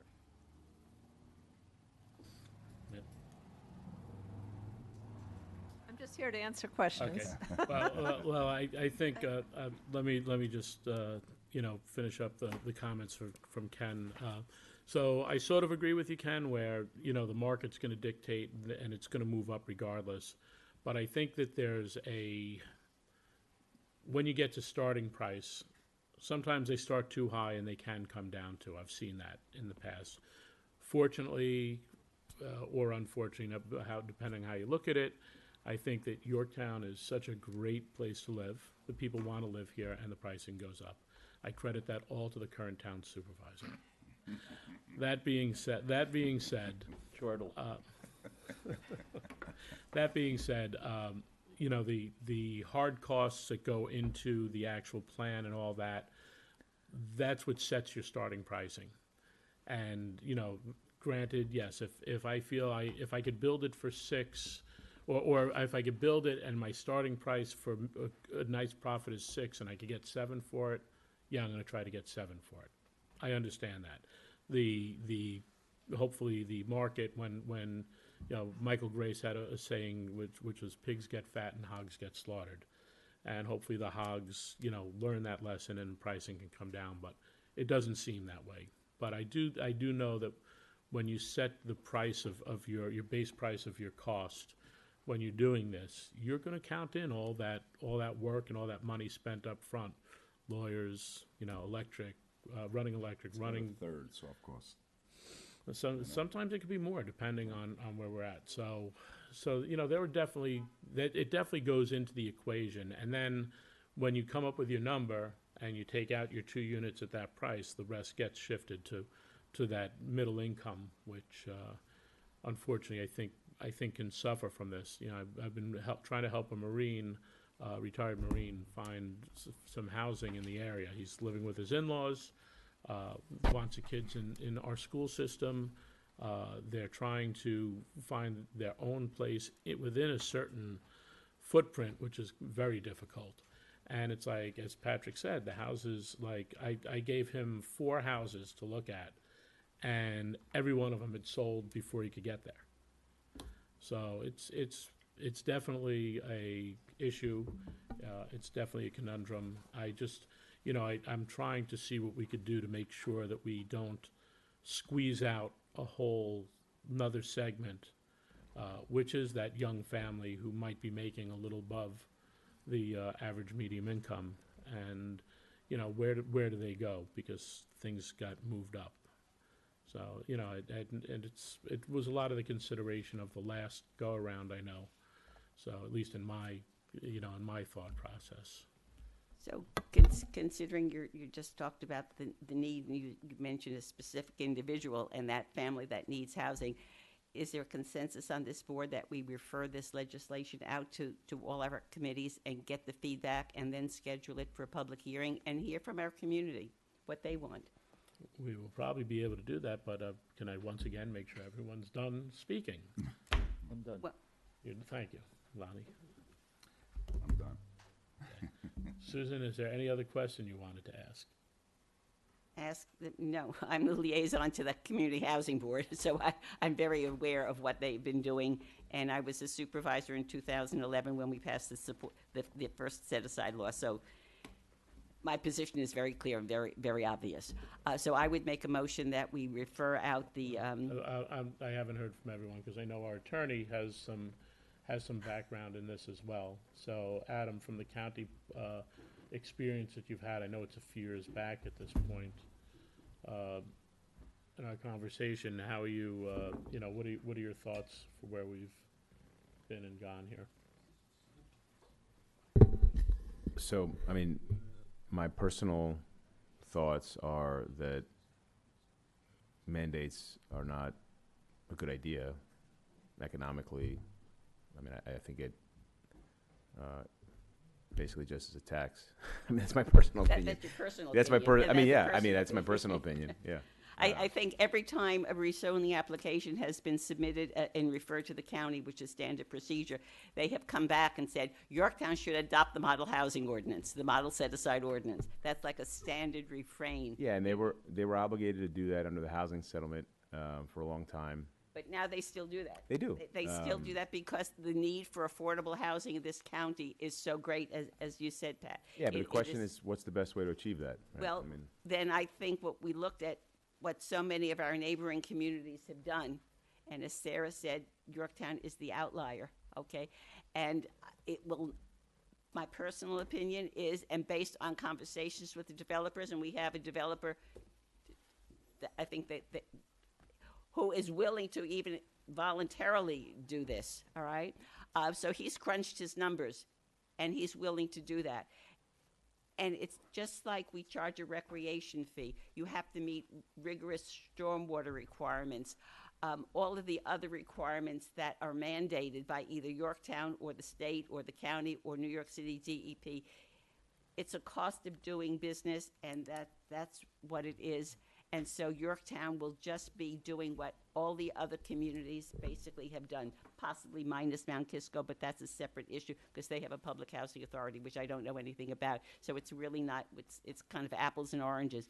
But Cortland, Somers, Bedford, Lewisboro, North Salem. Can I finish my question to Adam before I forget? My advanced age might.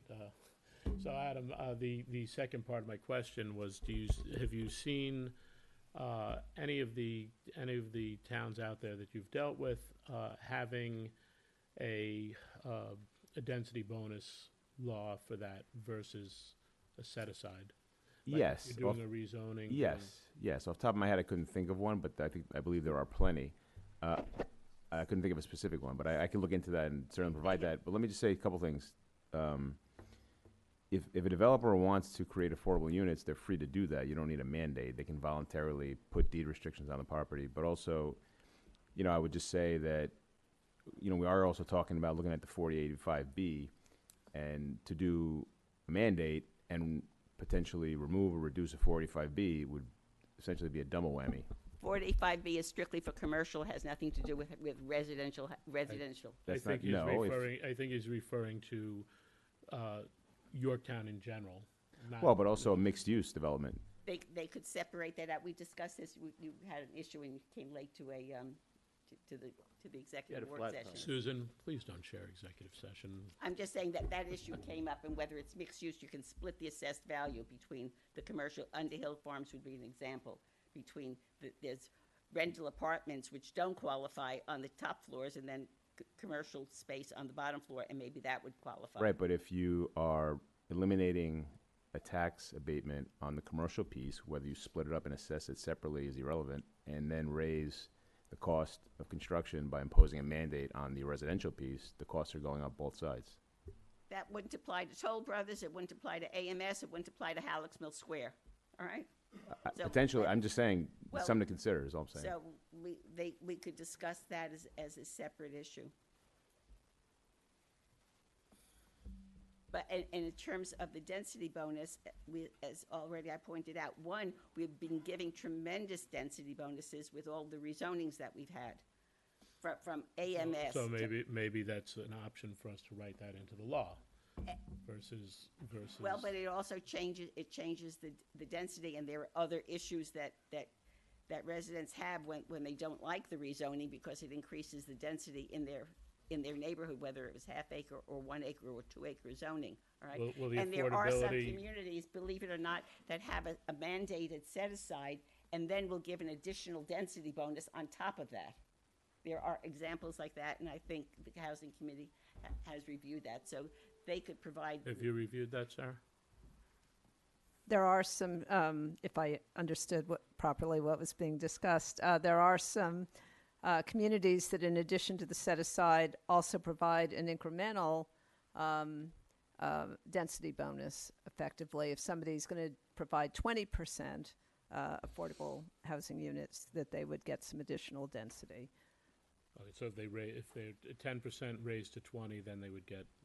Correct. Okay. I think based on what's in the slide, I think Croton has that. But the set-aside is mandated. Correct. The density bonus becomes optional. The developer can say, if you give me X number of units more, I will make some additional units. Is the model affordable housing 10%, or is it another number? It's 10%. It's 10%. The slide had 10%. The model ordinance. Yeah. It's 10%. And that's what Yorktown had. That's what Yorktown had. And that's why in is- the Fieldstone Manor development, which was 21 units, we got 2 affordable units, 2 affordable rental units there. Has Sergio had an opportunity to discuss with any of you on this? Has anyone spoken with Sergio? No, I talked to him about a week ago. He referred somebody to the Community Housing Board meeting, and we spoke about that, but he didn't raise any questions about this topic. But he has had this draft law for a while. Susan? I'm just saying. Thank you. He was, I think he was intending on being here today, but something came up and he couldn't be, so, you know, you don't, sometimes you don't think to ask the questions No, but in he has advance. had the law. He has had time to. I review the understand, law. so have I, but I didn't ask all the questions I had to Sarah, to Ken, and we want to give people an opportunity. Okay.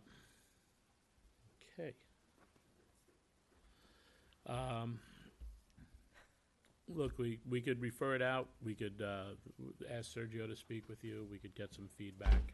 We have a visitor here. Susan, I was gonna let him go outside. I had an ant crawling on the podium, but That was a stink bug. Sorry about that. I'm cruel. All right, you have a problem referring it out and taking, No. getting some comments, No, no, I think- feedback? I think forward out's fine. Lonnie? And I have no and problem then we- sending it out for comment. Susan, I'm really not sure where you stand. It's kind of difficult, and if anyone thinks I have to apologize for my advocacy, No. I don't No. apologize because I have felt this going All back right, even long before I was Susan, a would you like to make the supervisor. motion to, Yes, with pleasure. I will make a motion to refer this out. I'll second. all in favor? Aye. thank you. I Thank- think I'd go back, I'm sorry, going back to the 1970s when I was talking about affordable housing. So it goes back a long way. And I have to cite Judy Reardon here, one of our planning board members, and thank you for the work that you did with some of your colleagues back in the 80s in terms of why we have some affordable housing now. So thank you. Thank you all for your work, appreciate it, and, Michael, Judy, be careful, you know, if you don't produce enough, Ken gets quite, You got him? Okay. This gentleman has expertise, so I'm not the only one on the board. Okay, there you go. No, thank you for this. I thank my colleagues on this board for making some appointments to the housing board. 1425 Sunflower Drive, stormwater management and tree permit. How are you? Good evening. Good evening. Good evening, members of the board. My name is Greg Cacciapoli. I'm the engineer on the project at 1425 Sunflower Drive. It's a single-family residential home. What we're looking to do is really just create usable rear yard space by bringing in clean fill and making it more level because a majority of the property is sloping. We're going to accomplish that by stabilizing the slope with riprap, so no retaining walls are proposed. And then we'll have fall protection at the top of the slope. It does require some tree removals to get this done, which are also shown on the application. There's about 8 trees that would have to be removed. And that's pretty much the extent of the project. There's no wetlands, there's no floodplain. And that's the scope. Very good. Dan, are you out there, Dan? Come on up, Daniel. Diana, has this been referred out? Sunflower is in the countryside development, correct? Okay, that's right. There was no comments on it. The back of Sunflower, well, where, if, obviously, there's, I guess, part of Sunflower backs up onto Carter's Grove on one side, and on the other side, down to housing within countryside, Eastern Close and Heather Court, I guess it would be. Right. So the real issue, I think, here would be the stormwater, and if there's, how it's going to affect the homes behind you. That's the issue I would potentially see as an issue. So, but Dan, if you have thoughts on this?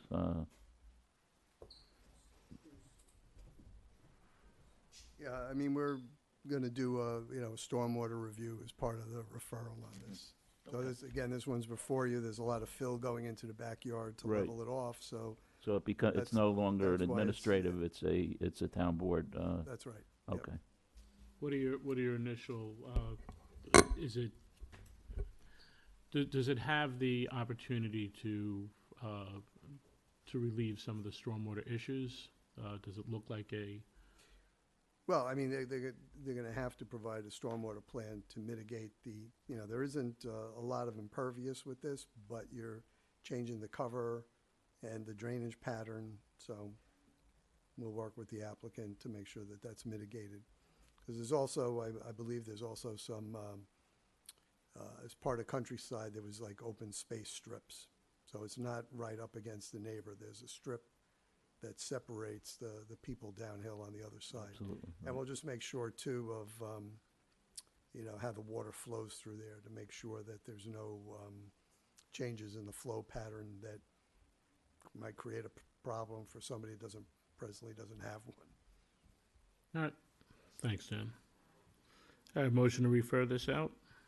Can I just, hi, my name's Jared Connor, I'm the owner of 1425 Sunflower.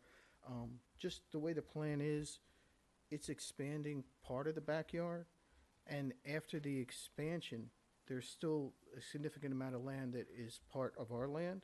And then, Dan is correct, then there is There's a forest almost. common right. area. But Wooded, this isn't wooded even- area. There's plenty of space after still on the backyard that won't be leveled out or disturbed. I don't think will disturb others. Generally, the other side of the street on Sunflower has bigger backyards. This side, the side that I'm on, is smaller. Other people in the past have expanded their backyards before the people that have been there a long time, before the permits were required and other things. I do have other neighbors that did that, but we would be hopefully can do it and work with any necessary regulations. So Right. basically, when you refer it out, what we're gonna do, you send it to engineering, you send it to planning, you send it to ABACA, you send it to anybody associated with it. They go out there and go, oh, stormwater is gonna be bad, you need to put a, retention pond in or something like that. So that's what the referral process. Yeah, and does. Dan, Thank Dan will look That's at your all. plan, and the engineering department will tear it apart and make sure that it works. That's The all. only reason why I have the knowledge, I used to live in, there's no conflict, but I used to live in Countryside, so I'm very familiar with the topography of the development. That's all. Thank you. Thank you. Great, so I think I was asking for a motion to refer this out. Motion. Second. All in favor? Aye. Thank you very much. No problem. Thank you. All right, amendment to the zoning code dealing with temporary opinion signs. Susan? Okay, this is something that I have brought to the town board's attention. If you think back to last fall, there were a lot of comments at town board meetings about the proliferation of signs. We tend to deal with this around election time. But there are other problems with the with proliferation of signs, many of which are illegal. But tonight I want to focus on the political signs. But in our town code, there's no category for political signs. What we have is, it's called there are permanent signs and then there are temporary signs, and there's a whole long list of temporary signs. We have the definition of a temporary opinion sign is a temporary opinion sign expresses support or opposition to a candidate, official, controversy, position, or other issue of public interest or other ideological, political, or religious sentiment that does not advertise a product or service. So these are the types of signs that I am. And that's in the code. That's in the code, currently. and that was adopted in 2000. I think 2010, 2011. There was a lawsuit about a sign, and to comply with all the required laws of the town, we adopted that. The problem is the town has many sections of temporary signs. For example, new business locations, fairs and carnivals and sporting events, tag sales, real estate development, directional signs. Those are all temporary signs. And the code has specific requirements for those types of temporary signs, the size and the duration and even the location of these signs or the total number of signs. But there are no requirements for these temporary political signs. And that's the problem, and that's why I'm proposing three amendments to the existing code. Two changes would be in definitions of freestanding sign. We would change that definition, and we would also add a new definition for a yard sign. And then we would add some additional regulations for the temporary opinion signs, which would regulate the duration, how long they could be up, when they could go up in advance of the event, and how many days they have to be taken down after the event. The size of the signs, and also the type of signs. Those are the only three types of requirements that would be there. I have to add that the town of Carmel, back in February, amended its law for political signs, and they put in a 15-day regulation, and the town of Newcastle, I think they have a 30-day limitation on there, and I think they call them political signs. Ours is more broad. It's temporary opinion signs.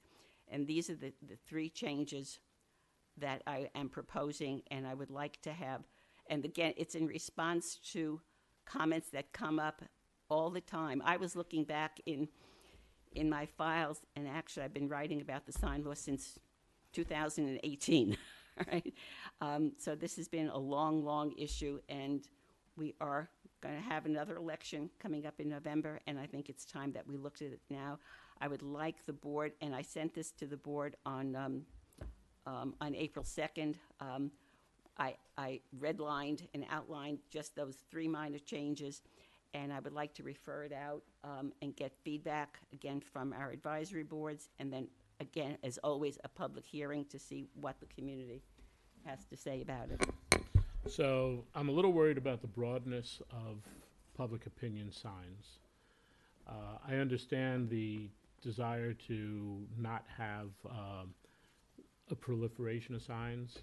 I've had conversations going back quite a while with code enforcement, and he actually has finally given me some suggestions on that. But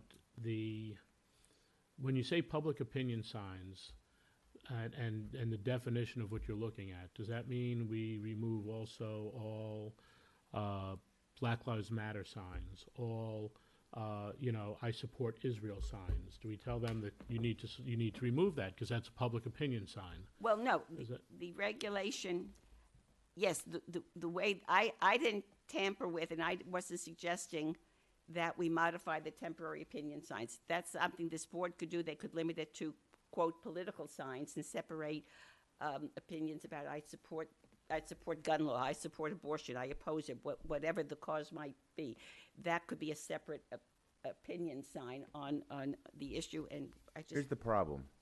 So the issue is you can change the definition of temporary opinion sign, but no matter how you change it, you still need regulations for it, just the way you regulate tag sale signs, fairs and carnivals. You limit the size of the sign and you limit the duration. So if you're having I'm now seeing Jefferson JV Mall is having their carnival, so they're putting out signs now for their carnival.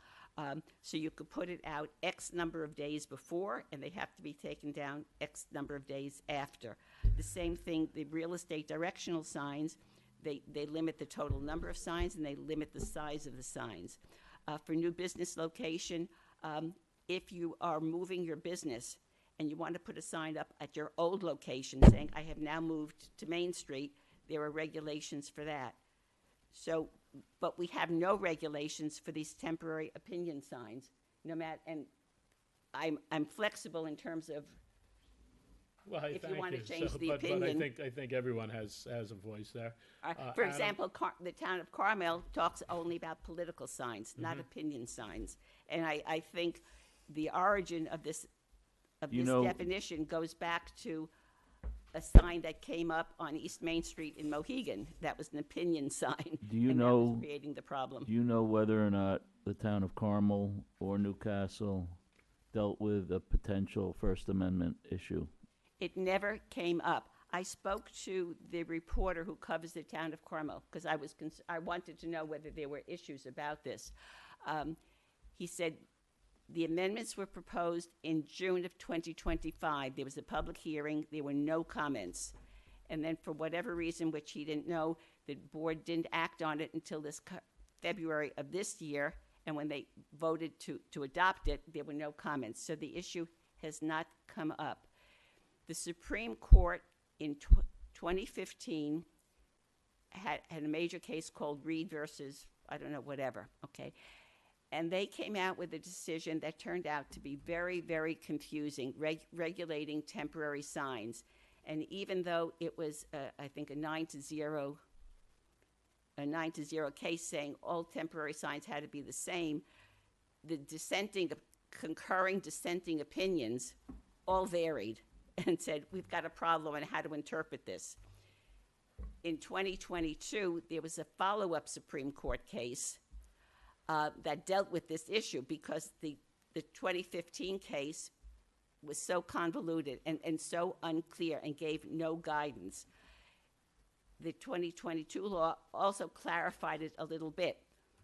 But I have sent the board comments from a Harvard Law Review that talks about these two cases that deal with the First Amendment. And basically what it says is that the law is very muddled, right? And it's unclear. And so I think that's why Newcastle and Carmel just went ahead and regulated something now without any objection and are not concerned. The First Amendment did not come up. We're treating, because we already have these regulations. And if you're concerned about the First Amendment, you'd have to throw out everything in the sign code. That's not accurate. Let me And I will say, Lonnie, I do know that the case was Reed versus the town of Gilbert. That's so what I it know, was, yeah. I know you would want to look that one up. It was a church that had directional signs to its The 22 meetings. case, if I'm not, Is if I'm Austin. looking, is Austin versus Reagan. Yes, that dealt with signs, and that dealt with leading off from the confusing Reed decision in 2015. Austin passed a regulation, and they separated out their signs between on-premises signs and off-premises signs, and that was considered constitutional. But the legal community, all right, says it's still very muddled, and it could take years for somebody to challenge some other local law, just the way they challenged the Gilbert law. But Susan, I would say that I will not write a law saying I think it's wrong, but it's going to take someone a long time to challenge it. I don't think that's an appropriate way to legislate. Well, are you saying that we shouldn't do any regulations? No, no, not at all. I'm not saying that at all. I actually agree. There's the timing standards. I almost think there should be a permitting process through the clerk's office, and if the signs aren't removed, our code department. do it through the building department. No, I wanted to go to you. But or if it's building, it's building. But where you know what, if you're going to put signs up, maybe you even have to leave, a certain amount in escrow to say, hey, if these signs you have 10, 15 days, whatever it is after the event, if they're not gone and we need to remove them, that will pay for the person to remove them. I don't know if that's legal or not, Adam. Well, but here's my suggestion. This is, it's a very important area of the law and very delicate. And confusing. Well, I mean, it's delicate. A lot of important interests at stake. So my suggestion would be that all the board members put together any ideas they have on restrictions that they'd like to see, and then I can consider them, do some research, and give you sort of a direction, guidance on what I think is permissible, what I think might not be permissible, and maybe how to approach this thing from a global level. Because really, the issue is one of the issues is it can't be content based. It has to be content neutral. If it's content based, you get strict scrutiny analysis. Forget it. It's done. I know I spoke to Sergio at the county's Yom HaShoah event today. We were both down there, and I know he has a lot of comments that he was going to bring up today. So yeah, so let me just, everybody just pop me an email, and I can look at everything, Well, and then the we can talk about what I think might work, what I think won't work, why, and then we can come up with something that might make sense.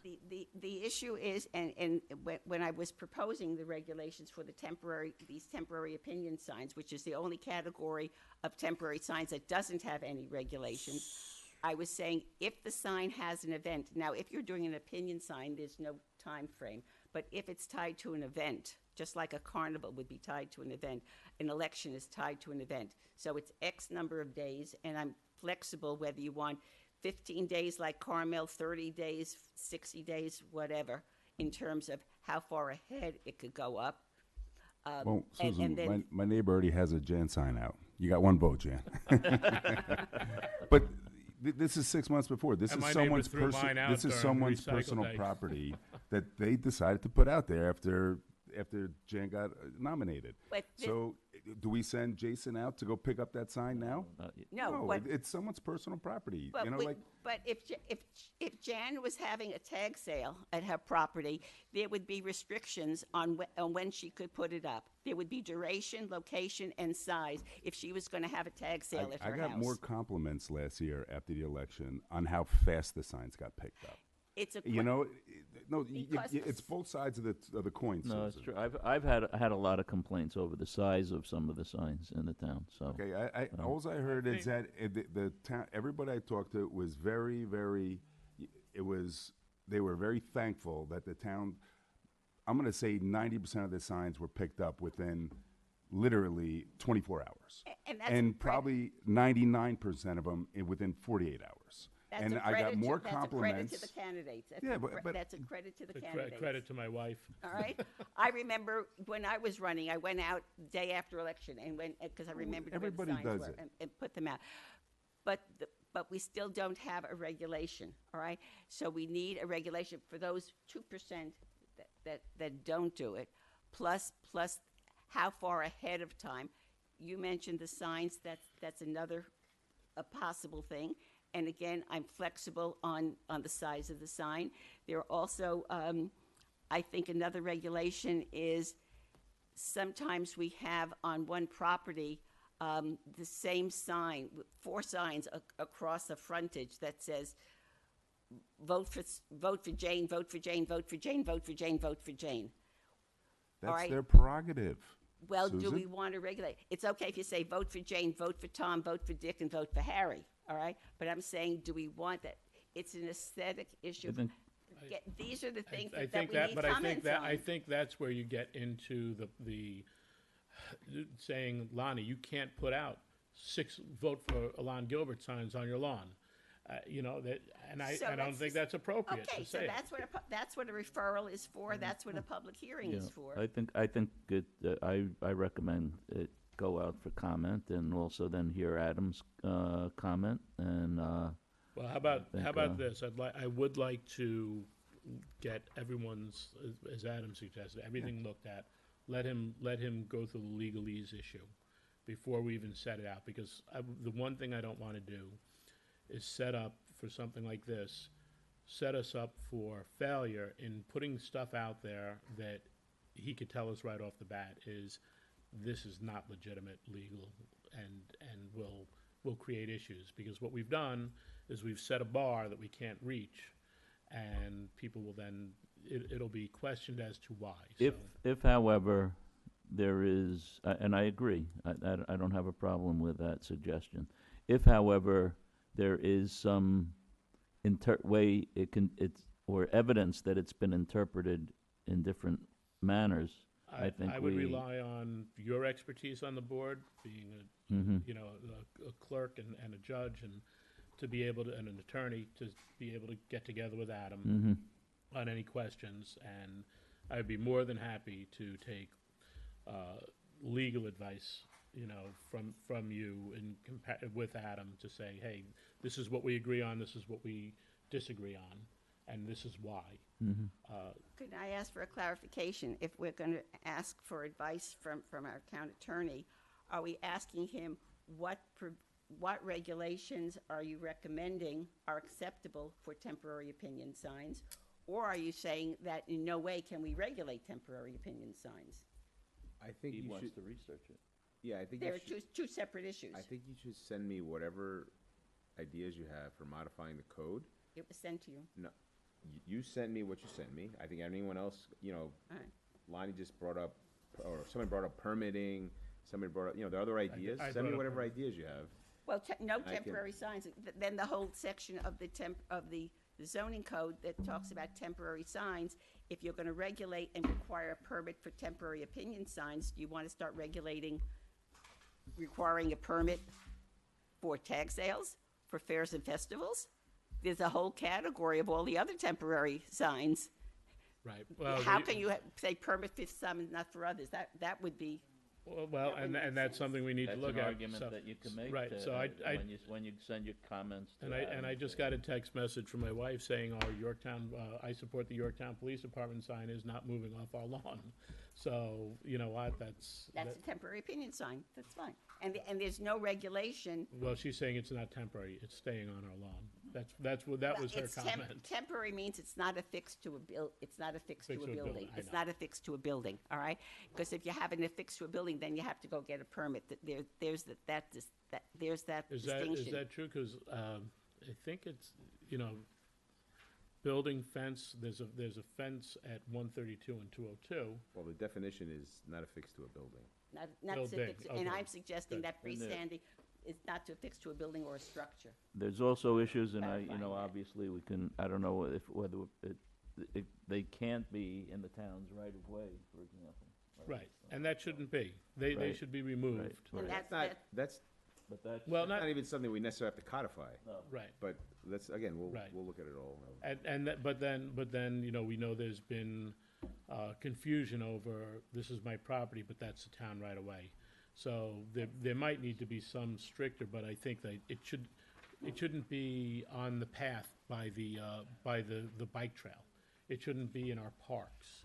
It shouldn't be on town property. It shouldn't be in our schools. No, I'm not gonna mention anyone, but I've seen signs right on the roadway of 202, which clearly was within the 10 or 15 feet of the town right of way, and they were there, for Right, an but extended period of time. well, if you talk about 202 where there's residential, Mm-hmm. I know I get people that ask me for my signs on 202 all the time, and they put them out there. But I'm and- saying if it's on in the right of way, though, Well, they shouldn't be but there. that's something that, like I said, maybe there's an issue there with that. I had Jason remove a sign of mine that was at the corner of Quinlan and Granite Springs. And the reason being, someone complained, they said it was in the right of way. Well, the people at the house that put it up were I extremely. think maybe one of the issues that we need to deal with is the actual enforcement and how it's enforced, and it's a slippery slope, but I hate to say it, but there are some enforcement individuals that have biases, and I'm not gonna say who. Well, I will but, tell you point blank, potential. Lonnie, when I sit down with staff Mhm. and I talk about code enforcement and I talk about signs in particular, Mhm. my answer is if someone put my sign where it doesn't belong, because that happens, people go out, and it shouldn't, it's not tied, it's over by Downing Park, I expect to see it picked up. I expect to see it gone, and I've even given that instruction to Jim Matarano Jr. for his staff. If you're cleaning up a park and there's something that doesn't belong there, it should be removed. So, our people will do what they are, but where's the interpretation? Does everyone know? Because right-of-ways can vary from 5 feet to That's the 25 problem, feet, yeah. 50 There's feet. no standard. So I think if it's on someone's property, per se, even if it's a right-of-way that we have, because it's a right-of-way on your property, then it should probably be allowed. If it's put on town property, in a park, by a school, something that does not belong to an individual but belongs to the collective, it should be removed. I think that's a pretty easy standard. That, where that, we should. that could be clarified in a definition because of the Mhm. problem of a private property owner not knowing where the line is between their property and the right-of-way. As you say, it varies. But just to make Carol feel comfortable, okay? You're not going after her sign? In a temporary opinion sign, in my suggestions, when I talk about duration, I only say if the sign is tied to a date certain, then there would be a limitation. But if it's an opinion sign like I support the police, that could be up 365 days, and there would be no problem with it. It's very specific that it's Very tied good. to an event, because that doesn't But belong. even her listening to the conversation at home, watching the meeting, it gives, the interpretations or what people hear, what people think. And that's why I think it's very important to give to Adam the ideas that we all have. Let him leaf through it. I'm more than happy, as I said, Lonnie, to get your opinion back as well. Can we hear back from you by April 28th if we get all our comments to you, so at our next town board meeting? I would save it for the work session, but because we might be sitting here going over it again. So let's just get everything to him, and we'll look to bring this to another work session. At the more discussion. second meeting in May. Let's Susan? address this I because, just said I want to bring it to that work session. all right, so that's the May Thank second, the second meeting in May would be that work session, so we would have that then, and we would have your recommendations then. Yes, yes. Because if we're gonna do this and we're gonna do this for election All right. time, we have to get moving on it. We can't do this in September. Let's move on. Yes, and Director of Planning. Let's move over to resolutions. From the Supervisor's Office, I would like to rename the Battle of Yorktown to the Dan Strauss Memorial Battle of Yorktown. I'd like to take that one separate. Is that Tom clapping in the back? He needs to come. Tom, you Come to need the to come to the microphone. microphone to clap. And then speaking with our refuse and recycling department, about this, they think it's a tremendously good idea to honor and respect Dan for all he did. They miss him sorely. He was. He was one-man show. Yeah, he was a one-man show, and he was a very, very dedicated employee at zero pay for our town, and we miss him. I had a lovely conversation with his daughter-in-law and his son at the funeral service, and it was. Yeah, I miss him a lot, and we definitely. He's gonna be missed. Yeah, Yeah. definitely think that he deserves that, and then we need them to do a new logo for it. While I was supervisor, we nominated Dan to the Senior Hall of Fame, and he was there at the ceremony. And Alice Roker was there, Diana Quast was there, I was there. And Dan was a very special person, and I am in full. I would love to be the first person to nominate him as well. So You want to make that motion? I would make that motion. Yes. I'd Second. be delighted to. Go ahead, Susan got it. I've known Dan for many, many years here, and I would be delighted to second it. We will miss him. I think we all ought to second it, or even Well- make the motion as well. I think Unanimous I don't think you can motion? get that through. unanimous Diana. motion. I don't think she's doing it, No. Lonnie. No. She's staring Okay. you down. I know. Sorry, bud. All in Even though it was favor? your birthday Aye. yesterday. Right. Aye. Aye. All right. We're going to authorize a bid to advertise for Park District's lawn maintenance services, and this is for all park districts, but in particular over by Mohegan, where they use these services the most. Authorize the town board to waive the $150 operating fee for a permit for the Rochambeau Festival. From the Refuse and Recycling Department, authorize changes to the master fee schedule for Refuse and Recycling Department. And this is that, unfortunately, we never put this through when we had the. I thought this had been We done. I talked remember about it, but we being- never did a motion on Okay. it. All right. Okay. So this is for the change of price to the leaf bags. $5 per bag and $52 for a case. And then the 16-gallon recycle bins, $8 for a new bin, $4 for an exchange, and a special bulk pickup is at $90. For Parks and Recreation, authorized bid to be advertised for transportation for the town's camp programs, and this is I believe, for the second bus for the travel camp, now that we can get there. From the Finance Department, authorize the town controller to pay Michael Hoke the cash value of unused time as of the date of his retirement is enumerated below, and then also have the controller transfer funds for the proposed payout at retirement as follows, as enumerated below. Appoint James Torres, Senior Recreational Leader in Parks and Recreation. Okay, and this is effective April 15th, 2026. Accept the retirement of James Morgan from the Water Department effective April 30th, 2026. 32 years? I think it's 34. 34. I think he's Dedicated employee. really dedicated. I think he's the second or third longest tenured employee in the town. And I know if you ever see him, he carries a list, so you could see who's ahead of him. He's always been on that. From the Water Department, authorize the town supervisor to execute an agreement with Engineered Solutions Midwest Inc. for the Quinlan Booster Station pumps and bladder rehab at a cost of $62,699.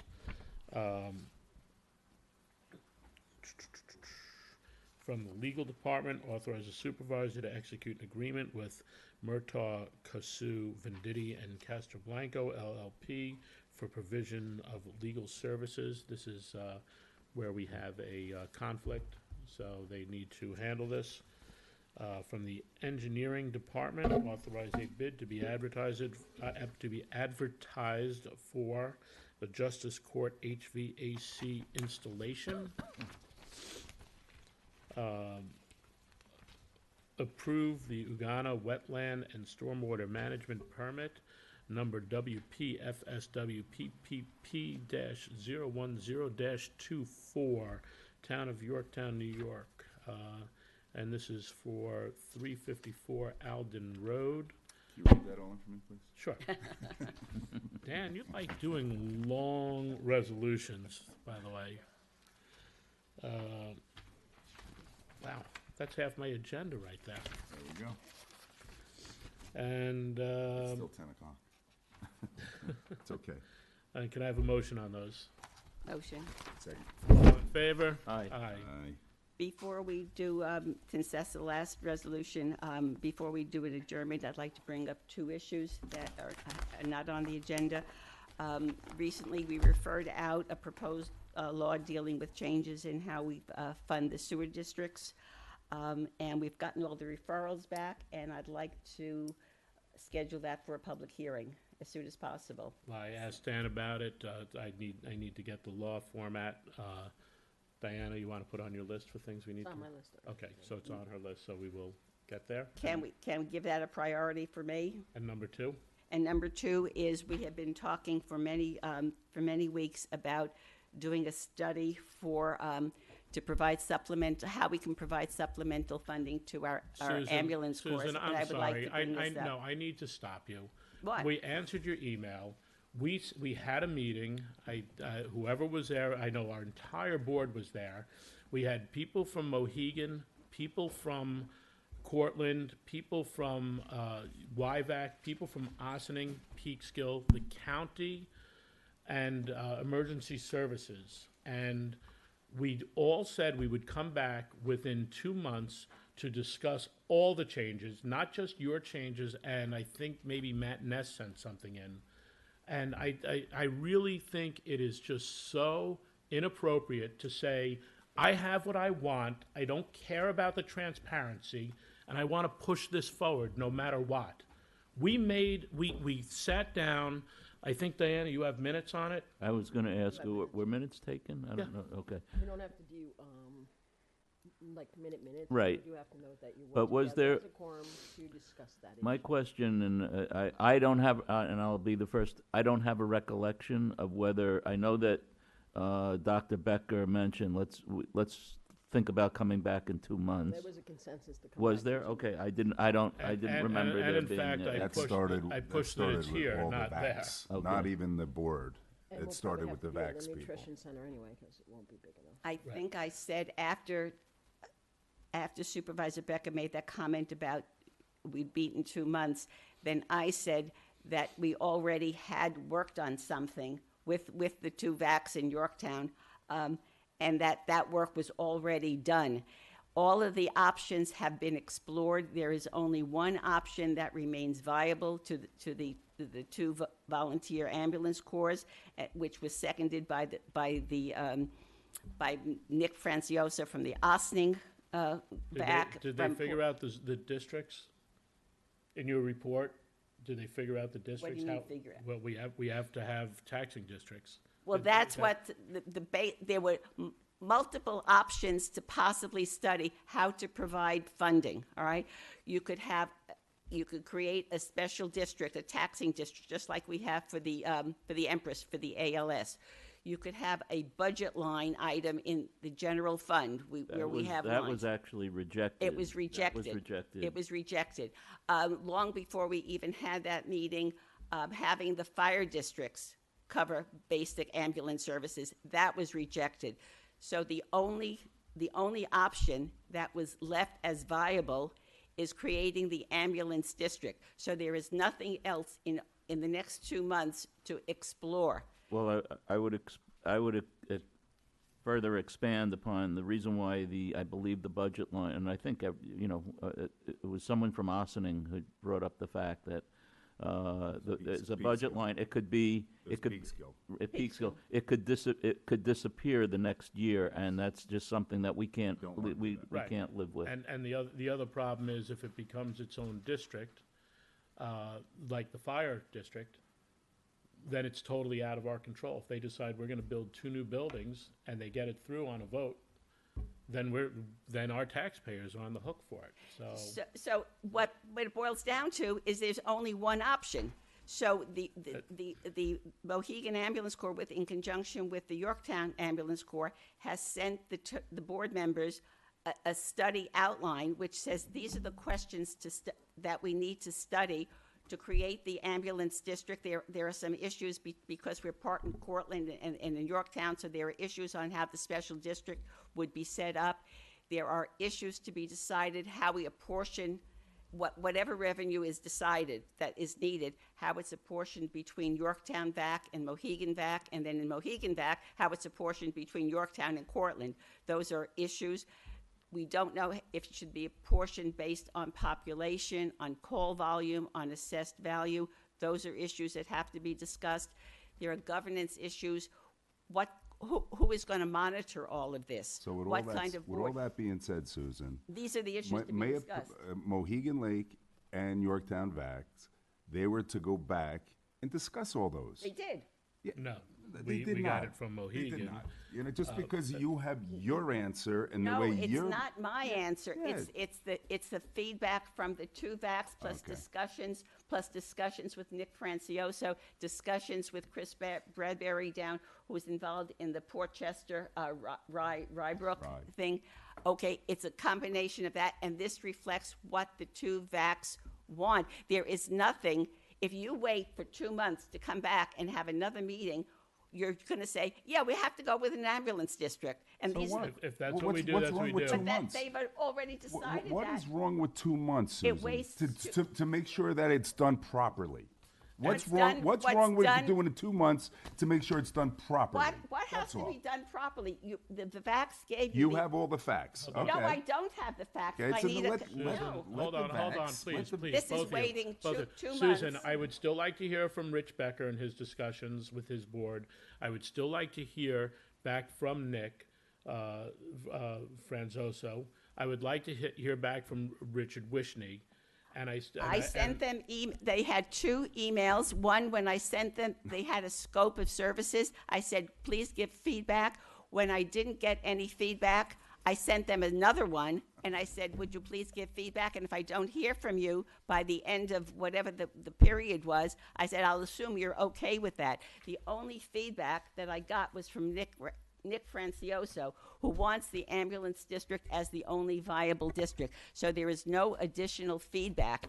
If the Cortland Town Board, if all 5 of them didn't, over a period from March 31st to tonight, provide any feedback, then they are okay with what was sent to them. So what else is there to discuss? Okay. And what else is there to discuss in 2 months? So I will only make one comment before I move to adjourn, which is basically, Lonnie, I know you're an Odd Couple fan, and Felix Unger in court. Never assume. Right, that's correct. What do you think is going to be different in 2 months? You know what? I don't know. If I knew it all, I guess we wouldn't have had the big meeting. So just, So let me talk to Rich. We have not had a chance to get together. We have a lot of stuff that's been going through. Maybe So- we can accomplish it before it's 2 months. Maybe we can Yes, maybe we accomplish can, it but in a let month. me- let me- but- let Can me we at accomplish it by least- the April 28th meeting, Let please? me at least talk, well, we probably should get back together as a group, and that's 5 different groups that need to get No, together. All right. this is between just Cortland. so the public knows, Between Cortland what and Yorktown Yorktown. Volunteer has over we're 50 saying, volunteers. So we're saying to the other people that were participating and helping and giving us, hey, we appreciate that you came to that one, but screw you, we don't want you at the next?